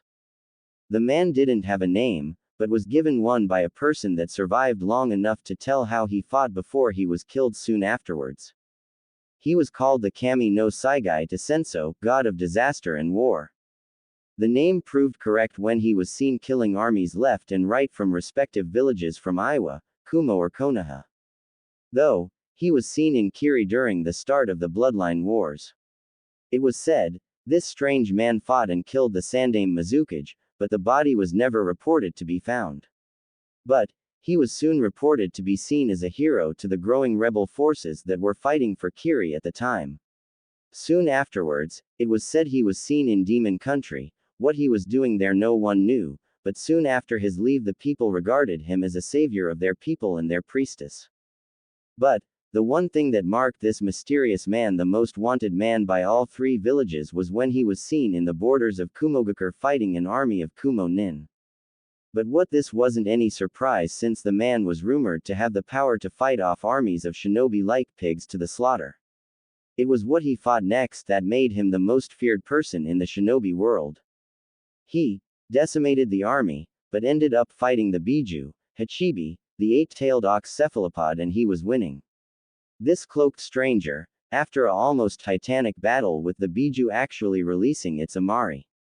Even then, after the destructive beam, the man was able to bring down the rampaging Biju by beating it into the ground with pure physical strength alone. They didn't know how, but the man was able to kick, punch, or even grab and slam the Biju into the ground multiple times during the fight. So, when the man gave a chakra-charged piledriver, it knocked the beast out, and with the man leaving the war-torn battlefield without a scratch. That day marked the man a threat to many, but also a warning to those that to approach the man with extreme caution. I mean, who would attack a person that had the power to physically beat the Hachibi after taking down an army of shinobi and walk away without a scratch? The man was put into the bingo book as the top of the list dangerous shinobi. Name: unknown. Title: Kami no Saigai to Senso, god of disaster and war. Occupation: bounty hunter, shinobi. Abilities: bloodline. There is no report of a bloodline with the man, but his abilities are in an all-around in all subjects of a shinobi. Taijutsu: beyond cage level. Kenjutsu: beyond cage level. Fuinjutsu: unknown. Ninjutsu: beyond cage level. Genjutsu: unwan. Kinjutsu: unknown. Rank: Z, the first ever person in history to be given such a rank, for his dangerous reputation and abilities. He was titled with the rank for not only destroying armies, but also the first person to ever beat a Biju into submission with not only single-handedly, but also with just taijutsu. History: he is wanted by Iwa and Kumo for his decimating of their armies and weakening of their villages' defenses. Also wanted by Konoha for his part in the war, when he appeared in the middle of the battlefield and started to slaughter all Konoha nin in his way. He is respected by many countries: Nami no Kuni, Kurigakure, Tagakure, Snow Country, Demon Country, Tea Country, and many more. Not much else is known about the man except that he is to be left alone at all cost. Lest you risk your life. On sight. Flee, don't provoke him. There was also a small picture on the bingo book, of the man in his cloak visage holding the dead body of a Iwa nin by his throat and a piles of bodies littering around him with his cloak soaked in the blood of his enemies. All in all, he was the true nightmare to many, but a hero to those that truly knew him. But no one truly knows the man's name. In the forest of Uzu no Kuni, we see a man standing at the stature of 5 feet 5, wearing a tattered black cloak and a bell-strapped straw hat. Not much else could be seen about this person except the calm aura he had radiating off his body. As the man was walking, he raised his head a bit to see the gates of the Uzumaki clan coming to his sight. So unseen by all, a small smile came upon his face. I'm almost home. That's when he stopped before crouching down. When he did so, the cloaked man jumped straight up with an incredible height. The members of the Uzumaki clan saw the sudden speeding black dot go into the air. So, shinobi were sent out to see what it was, so when they all came to the main gates to see the black dot coming down over the gates. With them was Uzumaki Iroh and his 8-year-old Masumi Uzumaki Kushina, looking at the incoming humanoid figure coming down at fast speeds. Seeing this, "Get out of the way!" Iroh shouted before jumping back, as did Kushina. Good thing they did, for when the man landed he created a 10-meter-sized crater. The man's cloak flapping in the sudden landing. Those that recognized his appearance paled at seeing him. Though Iroh was eyeing him with suspicion while Kushina looked at the man in wonder. The little girl herself had grown over the last year. She stood at a height of 4 feet 10, pretty tall for her age. Her hair had grown out much longer till it reached her lower back. She had dumped herself into her shinobi training after Naruto left. She started to greatly impress her clan in her ability in Fuinjutsu. She was already getting close to a level matching Naruto's own, but she didn't slack in other subjects. She trained as much as she could in all. She trained day and night, honing her skills until the day Naruto came back so that she could show how much stronger she had gotten. Kyuubi over the year, was helping her in the training with genjutsu since it was her weakest subject. All in all, Kushina was already past genin level as a shinobi and was quite close to being a mid-chunin. Her skills in fuinjutsu though were mid to high junin hands down. Hell, her two-san was already telling her in a couple more years she would probably pass Naruto's own skill in the art and he was a master not seen since Uzumaki Mito's age. Back at the site of the cloaked man, all the shinobi had their weapons drawn waiting for what the man would do. Though Iroh was having a tiny amount of curiosity of who this man was. Kushina though remembered what today was. It was the same day Naruto left. Widening her eyes she took a step forward to the man, while Iroh was about to pull her away he heard her speak. In Naruto-kun, is that you? She asked timidly, which was unusual to be in the hyper-redhead's tone. Everyone else widened their eyes and tore them at the cloaked stranger. He hadn't moved at all except the slight exchange of his head tilting to the right. Until they heard the man chuckling. Ha ha ha, guess I was found out, he said and grasped the straw hat on his head, and with a gasp from Kushina and Iroh, the man tore off the straw hat to show a golden spiky mane of hair sticking up. The man's face was rugged and masculine with a handsome look upon his visage. The man's eyes were the color of the deepest ocean with a slight tint of yellow mixed in. His irises were surprisingly slit not like a fox's, but of something else. They looked like the eyes of a predator, but they were filled with warmth and compassion to all those around him and especially Kushina, who was running at him with a big smile on her face which was as big as his own. Hey guys, I'm back, he said. Naruto-kun. Kushina shouted jumping into his arms before he twirled her around before throwing her into the air before catching her. Man, Kushi-chan you sure have grown haven't you? He said with a grin while she grinned back. That's right Uzumaki-d. Naruto is back. The whole populace of the Uzumaki clan looked at the cloaked form of their very own Uzumaki-d. Naruto in shock, after a year being on his year-long mission. The man before them didn't look like he changed one bit from the year that had passed by. The only true differences they could see different about him was the facial features of his face. His eyes had flecks of a golden yellow within them. The last thing was the aura he expelled. It was like nothing from a year ago. The last time they were around him his aura just felt so chaotic and uncontrollable. Like a ticking time bomb ready to explode, but now his aura just showed how calm he was. It's like not even if an attack happened would change his posture one bit. Though many recognized the cloak on his body since it was the same one from that man. The man who has most of the hidden villages on edge, but to them was in reality a living legend. Linking the two together many went wide-eyed or just plain lost their posture. Iroh was in the same predicament, here his adopted nephew just returned. Only to look just like the very man that is the most wanted shinobi in the elemental nations. Looking at Kushina's smiling face, Naruto grinned before looking around himself to see the shocked crowd of his clan and gave a wave. Yo! With that, the most casual wave from probably the most dangerous man in the elemental nations, made the whole Uzumaki clan face fall all in unison. Seeing this not only Kushina, but Naruto both outright laughed. Ha ha ha ha ha ha ha. 2 hours later Iroh's office. Okay. Let me get this straight here, you. Iroh said pointing at Naruto's cloaked form who was holding his Masumi on his lap, who at the moment was actually asleep at the moment. It had only been 2 hours since his arrival and already the clan was tremendously happy to see Naruto again. Even the shinobi tried to get to him and ask how he had been holding up since his departure from the clan. Kushina had none of that since she just wanted him to herself, and she did by pulling him away from them all leaving a dust trail in her wake. Right now he had been told of Naruto's actions during the time he was gone, and right now he was trying to grasp the fading reality that was true and what was not true.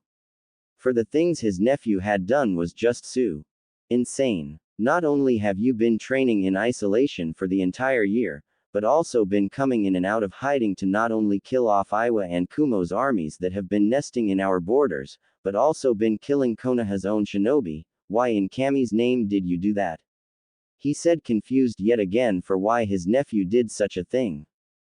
Of course he knew of Naruto's hate for Konoha and their history of lies and betrayed agreements with them. Ever since Naruto read the treaty between them and Konoha and them trading over Mito in the past to the Shadaime as the balance for the treaty. Naruto's hate for them had been very strong, especially since the Shadaime not only had her chained down to him in marriage, he had used Mito as a leverage to control the Uzumaki in some way. Hell, he couldn't blame Naruto really since he too hated Konoha, but couldn't destroy the treaty since it was the only thing keeping them from total destruction. If it wasn't for that, he would have destroyed that treaty long ago. Grinning, Naruto spoke, "You want the truth or just the lie that makes it more entertaining?" Oh yes, there was also that. Naruto's attitude changed also. He was more of a joker now, being as sarcastic as Kushina is sometimes. Sighing, he waved his hand. "The truth, boy, and don't leave anything out," which made Naruto's aloof posture quickly change to the same demeanor Iroh knew a year ago. "There's the Naruto I remember. Well, it's because they've outright broke the treaty. They did it without the Uzumaki clan knowing," getting a shocked look from Iroh. "How? What did they do?" Worried yet bubbling anger started to build up within him. He too had an anger towards Konoha that was slowly growing each passing year. The reason? Trying to have him deliver his Masumi to them as a form of peaceful negotiations, but he knew the truth of what they would do. It would be the exact same thing the Shadaime did with Mito, and he wouldn't let that shit happen again. Though when he looked at Naruto's face, he saw him looking at Kushina, sleeping form, with a solemn look. That's when the reason Naruto had been doing such things came crashing down on him. "Don't tell me. They've actually been sending their armies here to threaten us to hand over Kushina, didn't they?" he said, rubbing his temples in irritation. Naruto just nodded firmly with a hand running through Kushina's hair, making the girl sigh happily. "Yes, that's right, plus given the fact they've been sending countless Anbu to try and track me down hasn't helped either.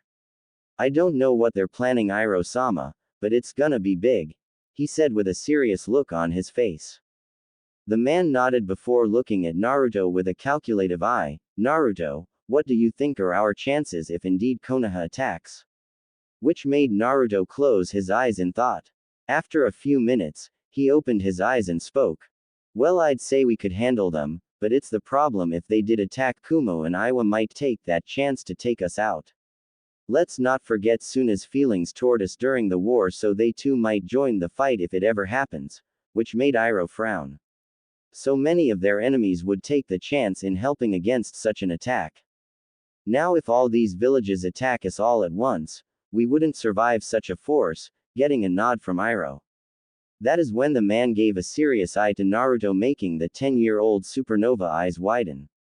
"Naruto, I want you to listen to me very carefully. If such a thing happens, I want you to get Kushina and flee from here. I won't risk having either one of you dying," with a look saying he wouldn't take a no for an answer. "But I can still fight. If I were to use all my abilities to their fullest, then I could possibly pull out a win," trying to change Iroh's decision. Only to his fear, Iroh shook his head with a small sad smile. "No, you've done so much for this clan, Naruto, that I've come close to making you the heir of the clan." Getting shocked look from Naruto, but he continued. "But you and Kushina's lives are not only important to me, but the whole Uzumaki clan itself, and I won't have you two dying so early in your life." That's when all the retort Naruto could say died in his throat and replaced by acceptance. If you're sure about this, but there's still the chance this might not happen," he said, only to get a look from Iroh saying, "I'm not stupid, Naruto. Naruto, you as well as I know it's gonna happen or will in the future, but now I have no doubt in my mind they will come, and especially if they find out you've returned," only for Naruto to drop his head in defeat. Single quote. "Fine," he said, raising his head up to look at Iroh. "I'll honor your words and do it just in case this happens," which made Iroh smile. "Thank you, Naruto, but now would you do me a favor and release that henge when you get the chance? I wanna see the true you," making Naruto blink in surprise before chuckling. "Seems I can't keep anything from you, can I?" "Well, I can't really," making Iroh blink in surprise. "What do you mean you can't?" It's just a henge, right? Nothing to worry about, right? With a suspicious look on Naruto, who at the moment just chuckled. Well, let's just say I'm stuck like this. It was a mistake on my part, for when I tried to apply my gravity seals a few months ago, it did something. From what I theorized, it held back my physical structure of growing any more. Well, that is until a few days later they will break. He uttered lowly at the end, but Iroh caught it. Okay, and what will happen once they do break? Only to get a hesitant look from him. Well, let's just say when they do, the area around myself will turn into a giant crater. Let's just say that he, only for Iroh to look at him curiously. And what, pray tell, do you have those gravity seals on? Which made Naruto try while failing to look away from Iroh. Well, last I checked it was 100x, he said so low that a mouse wouldn't pick it up, but the Uzumaki clan had heard him. Loud and clear, might I add. 100xxxx. Iroh stuttered with his mouth open in shock while his eyes could possibly fall out at any moment. 100x was said to be impossible for any human, since it would break their bones and crush their organs to dust. Though right here, in front of him, Naruto, the first ever Z-ranked shinobi in the bingo book, had those kind of seals on him and still moving. Of course, only Naruto would be able to do something like that. Shaking his head in exasperation, he asked one last question. Well, how about you tell me your training you went through over the last year? I'm curious, which was true. The things Naruto does to get stronger would put any shinobi, whether they be Kage or not, into deep exhaustion or downright a coma. Well, I've worked on my nature manipulation. Despite how good it was a year ago, I wanted it better, so I did a little experimenting and now gotten all three of my elements of Suiten, Raiden and Futon on levels I think is appropriate for now. My physical training has went great. From what you heard and seen in the bingo book, the ultimate test was with me fighting the Hachibi, he said, making Kyuubi within Kushina's seal perk up even more in attention, as well as Iroh's. A test? The Hachibi was just a test to your physical strength, Iroh said with a disbelieving look on his face. Naruto just nodded. Yeah, that fight was pretty hard. Had to release all my seals to take the Biju down, but I won't say it wasn't fun. Fighting that Biju was so exhilarating, he said with childlike amusement. This boy fights a Biju, wins and finds it fun. Sweet Kami above. So the fight is true. So Naruto-kun exceeded even my own expectations. I wonder how he would fare against me, he. Why are you looking at me like that? He said, which Iroh just shook his head in silent amusement. No matter how strong Naruto was, he just kept getting stronger and stronger, so he just finally gave up trying to figure out the puzzle that was Naruto. Nothing. What else did you train in? He said, curious about other parts of Naruto's training. I mean, the man in front of him swatted armies of shinobi like flies and brought down a Biju with pure physical strength, so he was a tad bit curious. Well, I also worked on my speed. Because of my tall stature, I would need the speed to counterbalance my strength, and I did. Right now I've got multiple seals on my body that have been acting as weight for both my speed and chakra. Right now, if I was to take those seals off, I honestly don't know how much chakra I'd have, since I've never taken them off before except with the fight against the Hachibi. Though at that time I was only concentrated of getting out of that Amari attack, he said at the end. I see, and what else? Iroh said, trying really hard not to faint right there. Kyuubi wasn't any better. The female Biju was having a hard time seeing Naruto as a strong mortal and not a Biju in disguise. Well, the last thing I worked on was my Kenjutsu and fine-tuning it to perfection, yet I have not found a suitable weapon ever since the last weapon snapped in half. But I did find one ability of mine I discovered a while ago. It was similar to what I did a year ago, against the Tsuchikage and Raikage, he said, getting a surprised look from both Iroh and Kyuubi, who still wondered how Naruto was able to pull off such a feat. How? Was the one word Iroh said, and Naruto just rose up his left hand before a blue sphere appeared around it. It had some kind of static running around it. Iroh looked at Naruto with a questioning look and got his answer. I don't know much of this ability, Iroh. It may have come from my birth parents or maybe a hidden bloodline, but all I know is that this right here is the key to figuring out the rest of what I did that day. With that, the sphere disappeared like it wasn't even there, making Iroh and Kyuubi both confused at such an energy. Well, what did that sphere do? Which made Naruto look away sheepishly. Narrowing his eyes, he spoke, Naruto, what does that sphere do? Making Naruto sigh, closing his eyes. Do you remember the incident about 6 months ago? When the mountains of Tsuchi no Kuni were devastated? Getting a firm nod from Iroh. Yes, it was reported 3 whole mountains that signified the land being called the Land of Earth were totally destroyed. They never found out what happened, though it was said a sound of something breaking before the mountains were destroyed. That's right, and that was me. I was testing out that sphere with my physical strength added, and that was the results of me punching the mountain, he said, making Iroh gape before finally losing it. The man just fainted while Kyuubi was repeating the words Naruto just said over and over again, before a giant grin came up on her face as she looked at Naruto's form with a strange look in her crimson-slitted eyes. Oh yes, if you did, I wonder how much stronger you'll get. It's already seen Kushina will be your mate, but I do wonder, will you be worthy enough for a Biju, I wonder. Aoi, Iroh. Wakey wakey. Naruto said comically, slapping Iroh in face, trying to wake the man up, only to his failure he wasn't. Hanging his head low, Naruto looked at Kushina in his arms and smiled. Well, I can always talk to him later, because I think you need your sleep, Kushiheim, he said before giving her a kiss on the cheek. He picked her up before shifting her form a bit till he had her in a bridal carry with her, using his chest as pillow. With that, he walked away to find her room and put her to bed. 1 week later with Naruto. It's been a week since Naruto's return to the Uzumaki clan, and things have been normal and peaceful for the clan and Uzu no Kuni as a whole. The blonde had been spending his time mostly with Kushina since she had been very clingy to him. Though he didn't mind really, since he had missed her greatly over the year he was gone. So yeah, he didn't really mind the fact they held hands walking side by side, or the fact he held Kushina on his shoulders during the time he was back. Though he would hear rumors from his fellow clansmen of his relationship with Kushina, but he didn't deny them, neither did Kushina. They were too young for the more adult things, but that didn't mean they couldn't hug or hold each other. Though right now we could find Naruto at the moment cursing his luck, for now his peaceful return just got shot to hell. His return somehow was leaked from Uzu no Kuni by a spy from Kumo. The man was quickly killed by him, but the damage was done and all of the elemental nations knew he was back. And that meant chaos would follow. And it did. I can't believe this, Naruto shouted as the people around him were in a similar state, just not as vocal.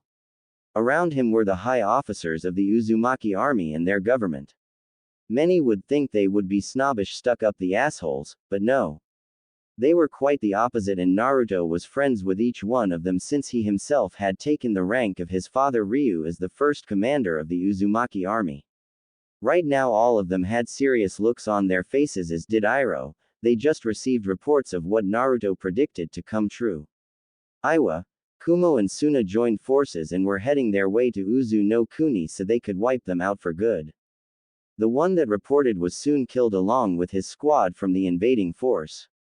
Iroh closed his eyes in thought before speaking. Naruto, I told you when you came here that if this were to ever happen, do you remember what I told you to do? He said, making Naruto grit his teeth in anger yet the growing sadness of what Iroh was implying.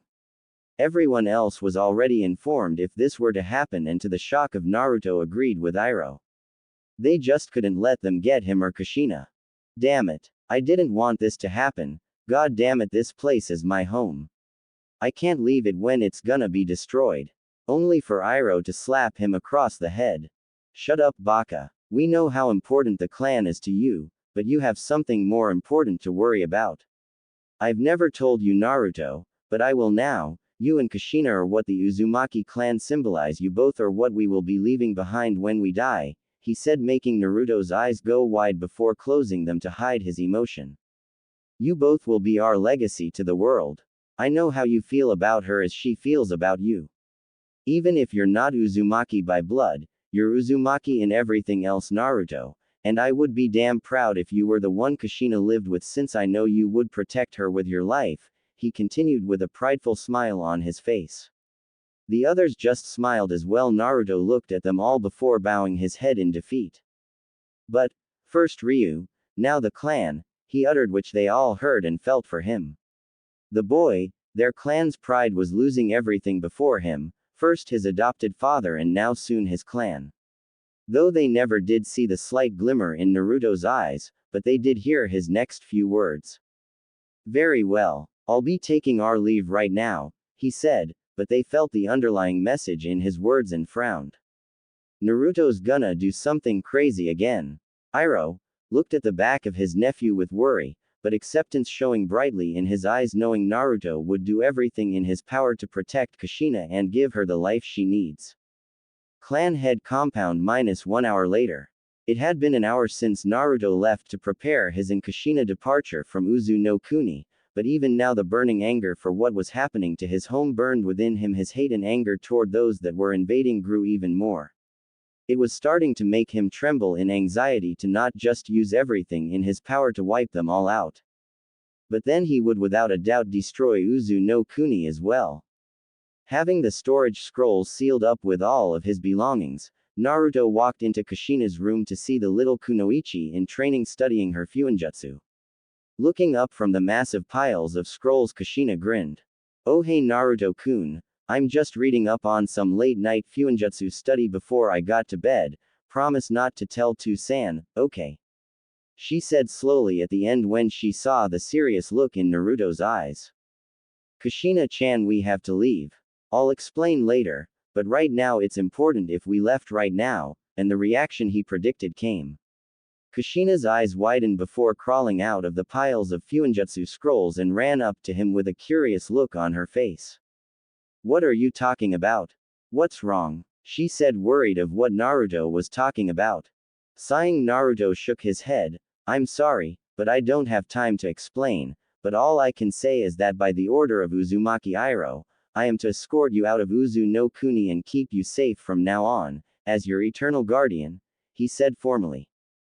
Flashback 30 minutes earlier. Naruto, by my order, I ask you to take Kushina away from here and to protect her with your life, he said, standing in front of his nephew in front of the Uzumaki clan compound, as the shinobi and protectors of the clan all rushed pasted them to the gates to prepare for the battle. They both didn't Kushina to hear the sounds, so Naruto placed a silencing seal on the compound so she wouldn't hear the noises from the outside. Looking at his adopted uncle, Naruto sighed while looking at the massing forces of the Uzumaki clan. I don't have a choice. I accept, but is there anything you want me to give her, anything at all? He said, looking at the armored Iroh, who was now prepared for the battle that will undoubtedly end in his death. Closing his eyes, Iroh formed a small sad smile on his face. Reaching into his pocket, he pulled out a scroll with the Uzumaki insignia and a small locket. The second item caught Naruto's attention, and looking at Iroh confirmed his suspicion. You want me to give her this? I'm guessing you won't go see her again, will you? He asked, already knowing the answer. Iroh just chuckled sadly and shook his head. Nah, I can't. If I did, I'd probably have doubts about leaving her, but this is for the best, which made Naruto look away and close his eyes. Very well, it shall be done. I'll have her and leave in a few minutes. Single quote. Naruto, thank you. Flashback end. Shaking his head of the recent thoughts, he looked down to see Kushina's confused yet worried face. Why is To-san ordering me to leave? Did I do something wrong? She said, tears welling up in her eyes. Quickly he pulled her into a hug and spoke. No. You've done nothing wrong. If anything, it's my fault that this is happening, he said quietly, but the redhead heard what he said perfectly and frowned in thought. How is it Naruto-kun's fault? I have a theory that Naruto's return has been leaked to the other countries by someone, and now the Uzumaki clan's enemies have reared their attention back onto the clan itself. But if that's true, then what's this got to do with what To-san is doing? Well, Kushi-chan, I am only running on a theory here, but from what I can see that something big is happening, and Iroh wants you and Naruto out of Uzu no Kuni as fast as possible. But the question is what's going on? Kushina.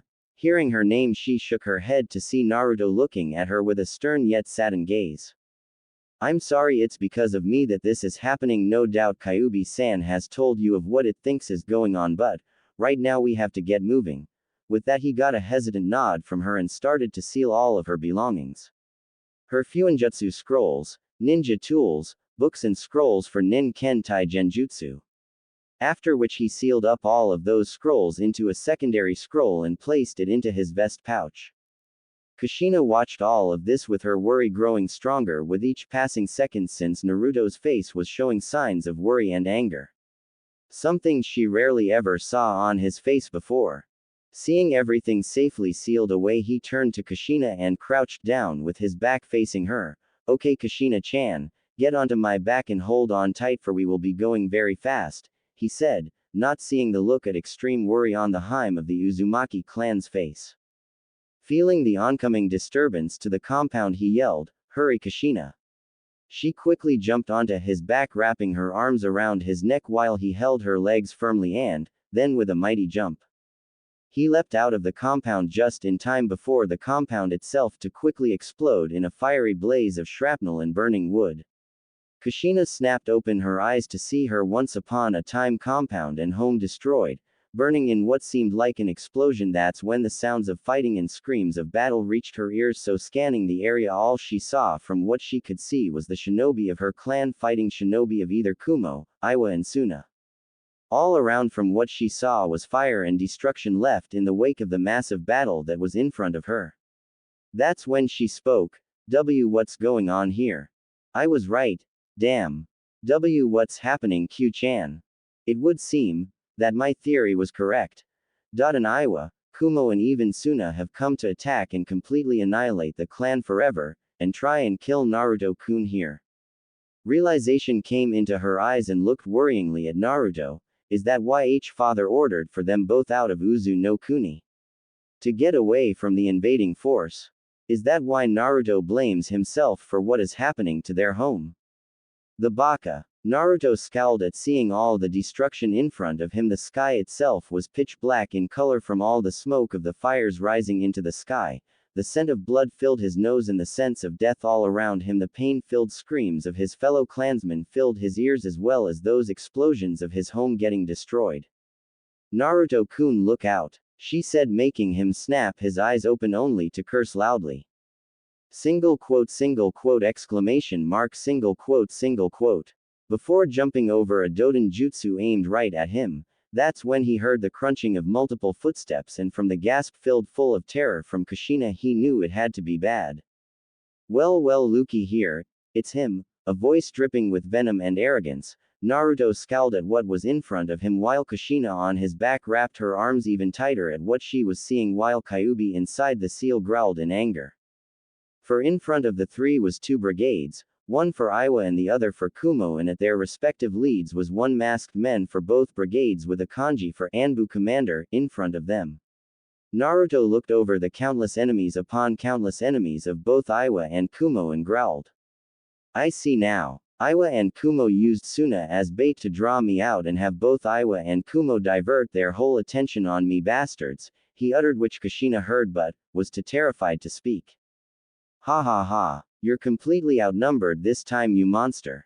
Even if you have the power to wipe out armies this time, you've got the whole forces of both Iwa and Kumo right in front of you with both the Raikage and Tsuchikage not too far away.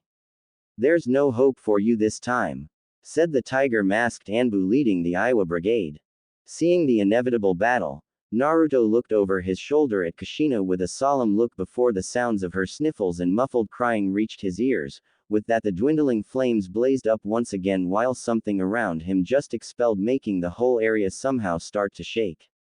Kushina-chan, whatever you do, don't let go of me, this will be one hell of a ride, which made her nod while wrapping her legs around his waist as tight as she could.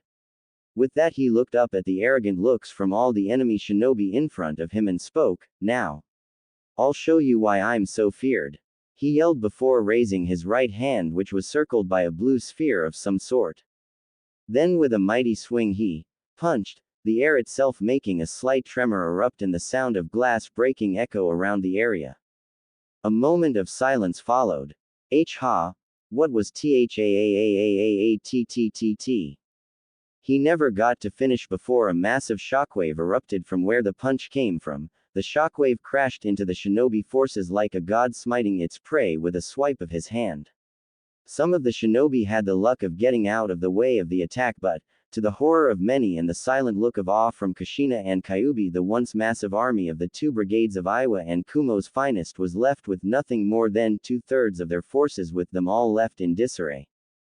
A massive trench was in front of Naruto, with it going on for about 30 miles, with it being 10 miles in width, but the blast radius was much different. It was showing immeasurable size, with all that was in front of that one punch nothing but devastation in its path. Trees uprooted, the ground turned to dust, and half a mountain clearly destroyed.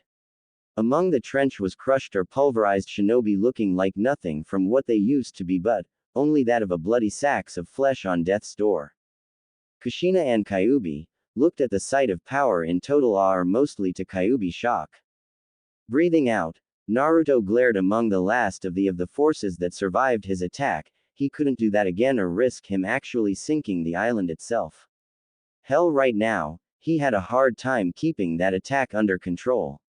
So when he gazed upon the last remnants of the two brigades, he counted the numbers to be past 500. Monster. He's a monster, murmured a terrified Iwa shinobi. He had just seen his allies all ready to take down Iwa and Kumo's most hated enemy and bring glory to their village.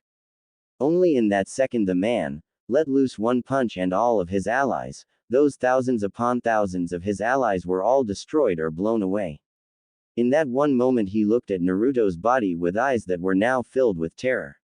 Even their Anbu commander was completely decimated from the attack, and it was rumored they were as strong as their cages. What was to say this being before him didn't just have the power to swat cages like children?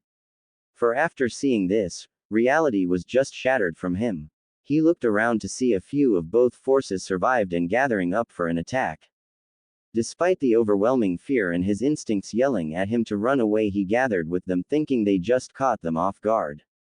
Yet, even in the deepest reaches of his soul, he knew that they weren't gonna survive. Seeing them all gather up made Naruto scowl even more in irritation.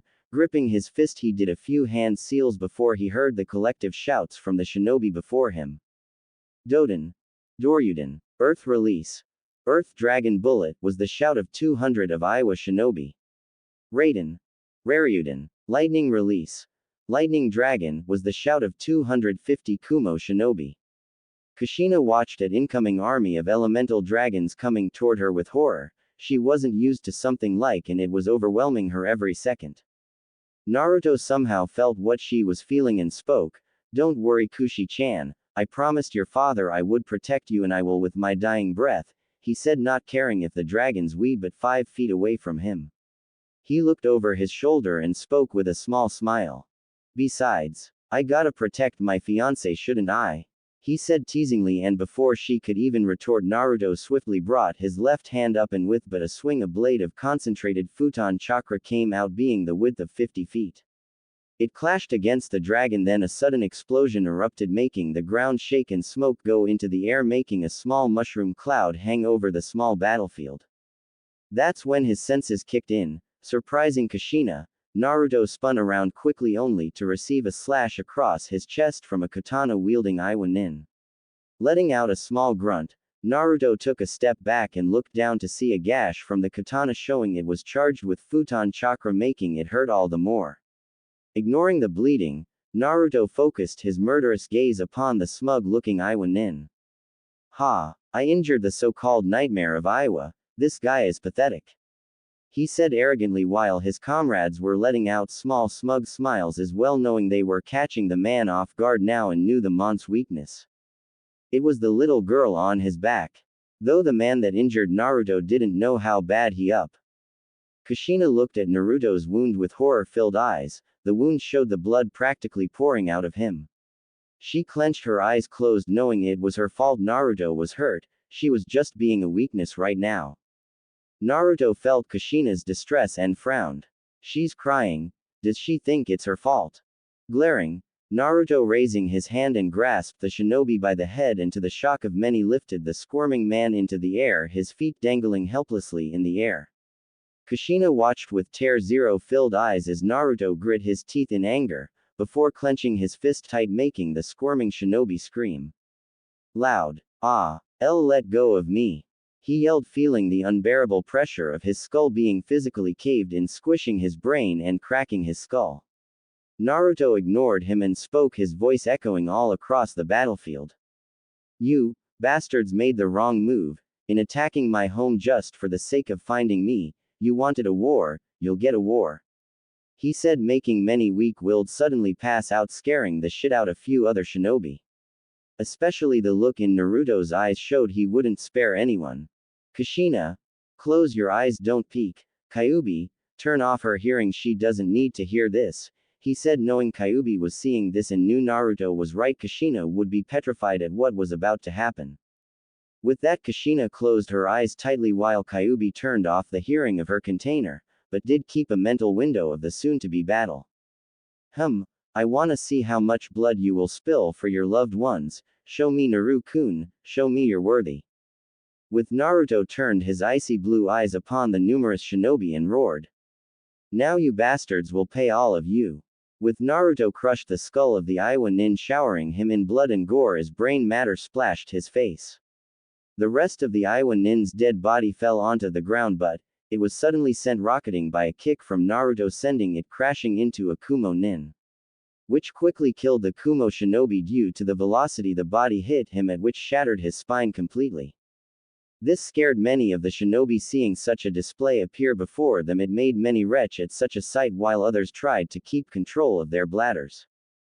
That's when they felt the deadly presence overcome them all. So looking at Naruto's form, they all saw him glaring at them all with his stone-cold murderous sapphire eyes with the flecks of golden amber glowing brightly. This scared them even more. It got worse when a ghostly figure appeared over Naruto, with it showing to be the apparition of a demonic-looking figure holding a scythe in its hand. Your price for angering me is death. With that, the slaughter began. Watching this slaughter was none other than the Raikage and Tsuchikage. Both had witnessed the battle from start, and now they both were now standing shocked still as they saw all their shinobi practically ripped, torn, shredded and outright dismembered. They watched as their most hated enemy slaughtered every single shinobi before him. They watched as the man no monster get cut up, slashed by katanas, stabbed by kunais or hit by dodenjutsus. The man just brushed them off, ignoring his massive injuries, and kept his pace of killing them all with their blood showering the ground and himself. I think I just shit myself, murmured the Raikage, which was indeed true, for the brown stain in his pants and the foul odor coming from him. Onoki felt the same way, since the man was on the ground back away at what he was seeing. In just a year, that monster grew strong enough to wipe out his best shinobi like they were children. Right now, Onoki truly felt the meaning of fear. I think it's best we retreat and head back to continue our attack upon Uzu no Kuni. We might not be able to kill him, but at least we can kill and destroy his clan. Onoki said, determined to at least wound his most hated enemy by destroying his home. With that, the two cages left with their prides shattered and their fears for the man raised up to new heights. Kyuubi right now having a hard time from holding back a moan of pleasure as she saw her container's mate practically slaughter all the shinobi before him like pigs. The blood and gore coated him like a blanket. It drenched him, but it suited him quite nicely in her opinion. The way he tore some of them apart was breathtaking to her. The way he killed them, the way he showed no mercy as he crushed a pleading shinobi by the head with his boot or rammed his entire fist through one mon's head. It was glorious. She knew now without a doubt, Naruto was worthy no scratch, that he was probably the only being alive that could subdue her if he was to go berserk like he's done. Though when he looked up her container, her eyes softened. The little girl was shaking like a leaf from all the sudden movements Naruto made. It was a good thing she covered Kushina in her chakra cloak, or she too would have coated in the blood. That would have scarred the little girl for life. Though when she looked at Naruto's bloody form, his wounds only making him all the more wanting from her. She felt a shiver of excitement go down her spine. She idly wondered if Naruto was part of some demon for him to fight like he did. Naru-kun. I cannot wait our meeting, for it is sure to be exciting. Naruto, on the outside, exhaled as the bloodlust look in his eyes disappeared. He looked around himself to see the multiple bodies of his enemies strewn about, dead in the most painful ways possible, or some close to dying, just slowly bleeding to death. He looked at himself and grimaced. Kushina would have a fit if she saw him like this, and the opponent's injuries wouldn't help either. So with a quick jump, Naruto jumped into the air and into the forest while using a small sweetened jutsu to wash off the gore and blood on his body. After the quick clean-up, he made sure the smell of blood was off of him and his belongings before looking over his shoulder to see the chakra-cloaked form of Kushina still with her eyes closed and here silenced. Though when he saw her shaking like a leaf form, he grimaced before speaking. Alright Kyuubi, bring the hearing back into her ears, we're safe for the moment. And Kyuubi did as told. The hearing came back to Kushina.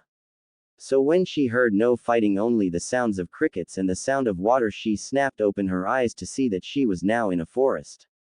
Looking around, she saw that she was still holding onto Naruto, and that's also when she saw the worried blue orbs of Naruto staring at her. You okay, Kushi-chan? He said, only for her to give her immediate response. Naruto-kun, you're okay. She said, not seeing his injuries even now since they were covered up a bit by Naruto, since she didn't want her to worry. The redhead glomped him as best as she could, her little arms small compared to Naruto's form. Sensing this, he let her hug him tightly as she rubbed her cheek against his. As much as I love you hugging me like this, we gotta get moving, Kushi-chan, unless you wanna stay like this, he said teasingly, making the redhead blush in embarrassment. Sorry, but let's go, she proclaimed. Chuckling, Naruto nodded. Very well then, just hold on tight, and she did. To her eagerness, she gripped Naruto's head tightly. Naruto charged chakra into his legs, adding it with his physical strength. He jumped over the sea itself. Seeing the incoming land after crossing the sea at such fast speeds, Naruto prepped for landing. He gripped the laughing Kushina firmly as the landing quickly came into sight. Boom.